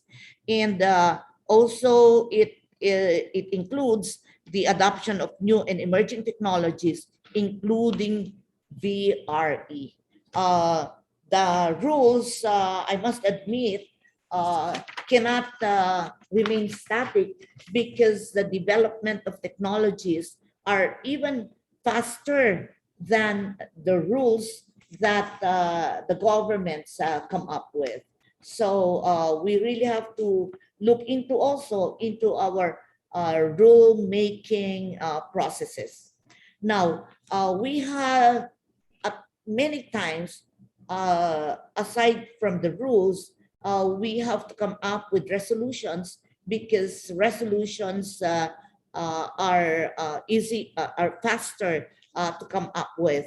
And so like for example, in monitoring the variable renewable energy for the generating facilities performance, instead of looking at rules, we right away came up with a resolution so that we don't need to review all the rules and be able to address a particular situation. We are encouraging in coming up with resolutions more than coming up with review of the rules and amending existing rules. There are times that we just have, this is the best way to encourage the VRE generating facilities to perform better and to address their problems in a faster way, so that thereby reducing their outages and achieve greater operational efficiency. This can be done by determining the reliability performance of BRE generating facilities that may later on be used in setting performance standards. It is very important for the regulator to be up to standards in addressing all these things that we get to see as we get to implement. Right now, there are so many emerging technologies, and rules we cannot afford to have rules to be in their static status. So what should we expect from the regulators? We still have, as I said, everything is evolving and quite fast. We have to come up with the rules and regulations for ancillary services, which are responsive with VRE technologies. We also have to look into the revisions and amendments on the existing Philippine small grid guidelines. And we are right now looking into the regulatory framework for energy storage system. The battery energy storage system complements with solar. And if there are excess energy from solar, this will be stored in the battery and can be used during nighttime when solar is no longer producing.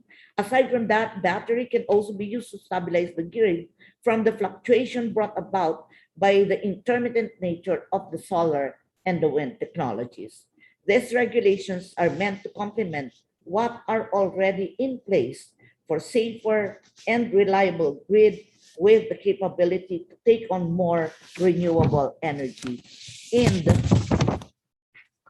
in closing, we would like to put emphasis that ERC as a regulator is not here just to come up with rules, is not just here to regulate and to police the industry, but we would rather be considered as enablers because if we remain to be the static regulator, then there will never be a chance for us, for ERC, to capture and to be able to facilitate and fast track and address the needs of emerging technologies. So from the mind set of being a mere regulator, we would like to come up and go to the paradigm shift of being an enabler.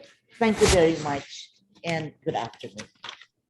Thank you very much for the very detailed presentation, Attorney Divanadera. It's truly an honor to have someone of your stature come and present and explain to our viewers the regulations being issued by the ERC and what the solar industry in the Philippines would likely experience in the near future. Okay, so yeah, Ms. Agnes, do you have time for one question? Oh, sorry. One question? Okay. Yeah. Okay, just one question. It's coming from Mr. Ray Digamo. He is the regional director of DENR Region 10. He wants to know, I'm not sure if you're familiar with Mr. Digamo, but he wants to know the challenges why, despite the several environmental compliance certificates already issued to proposed solar power projects in Region 10, only one is operational. And what are the challenges and how can we hasten the development of the solar energy production? Well, in some areas, the challenge is to secure the ECC from DNR. But the participant is saying, the director is saying that it's the other way around. DNR Region 10 issues the ECC or probably the permit to operate, and yet the establishment of the solar facilities is not as fast. In fact, there's just one. How I wish I know more details, but on the project, and so we can determine the hindering factors that prevent the whoever is, I'm sure it's a private sector or is it an EC? So because the challenges for the ECs and the challenges for the private sector are quite different. So I don't know. I'm not so, because the question is as vague as that. We cannot with certainty point out what are the hindering factors. But it would be very interesting for the ERC to find out the hindering factors, why despite the issuance by the DENR of the permit, there is no establishment or construction yet. And as I said, in other regions, it's the other way around. The facility has been constructed and yet their permit to operate or ECC has not been issued. So let's, well, anyway, Director, you can get in touch with us if you have the details. and we can help whoever is the investor, so that we can have a push on the development of the solar solar facility in your region. Thank you very much. Okay, there you go. Again, that was Engineer Ray Digamo from DENR Region 10. You heard it directly from Attorney Devana Dera. If you have more details, you can reach out to them directly, and she said they'll be more than happy to accommodate that.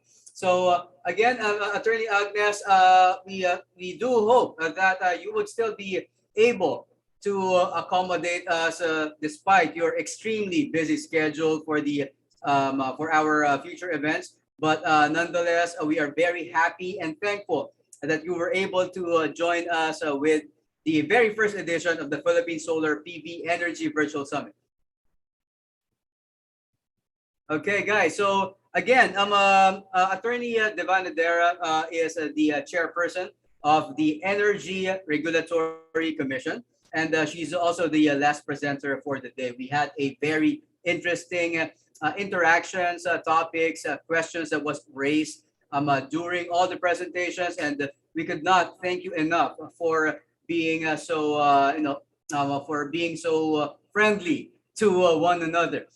Just to summarize, the first day of the event, we were opened by a pre-recorded message by ASEC Red De Lola from the Department of Energy, followed by Mr. Escobar to provide us with the guidelines for the Green Energy Auction Program in the Philippines. And also Mr. Jimmy Planas from the DOE provided us with his insights as well, which was followed by the presentations of our sponsors, namely Goodby, SunGrow Power, Jinko Solar, Trina Solar, Asia Pacific, Jinlong Technologies, together with the solar inverters. And last but not the least, what you just witnessed, the very precise presentation of Attorney Agnes Devana Dera from the ERC, or the Energy Regulatory Commission. We would like to thank everyone who stayed up until this stage of the event. And of course, we would like to mention, we would like to thank everyone that I haven't mentioned. And we are looking forward seeing you again tomorrow. The agenda starts at 1:30, same time. We would be using the same logins that you used earlier. And if you are free at 11 a.m., we have a special activity, a breakout session with one of our major sponsors, Trina Solar. And on behalf of MyCar Events, we would like to thank all of our sponsors and partners. Without you guys, this event won't be a success, namely Goodby, SunGrow Power, Chint Global, PV Easy Rack, together with the Clenergy Technologies Company, Trina Solar, Jinko Solar, Solis Inverters, together with Jinlong Technologies, Growwatt, Photonergy, Sunways, Tongway Solar, our documentation sponsor, our supporting companies coming from Season Power, Risen Energy, Innovare, together with Enerwise.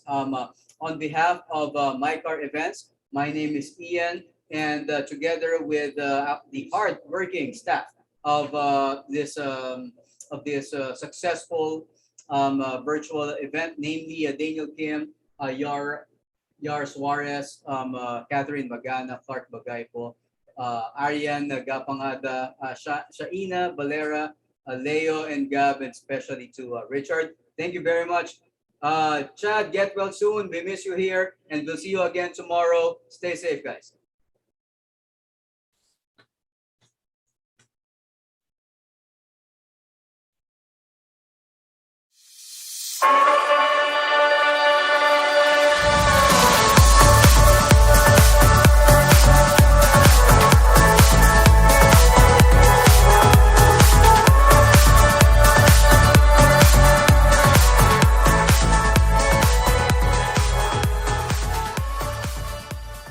And we are MyCar.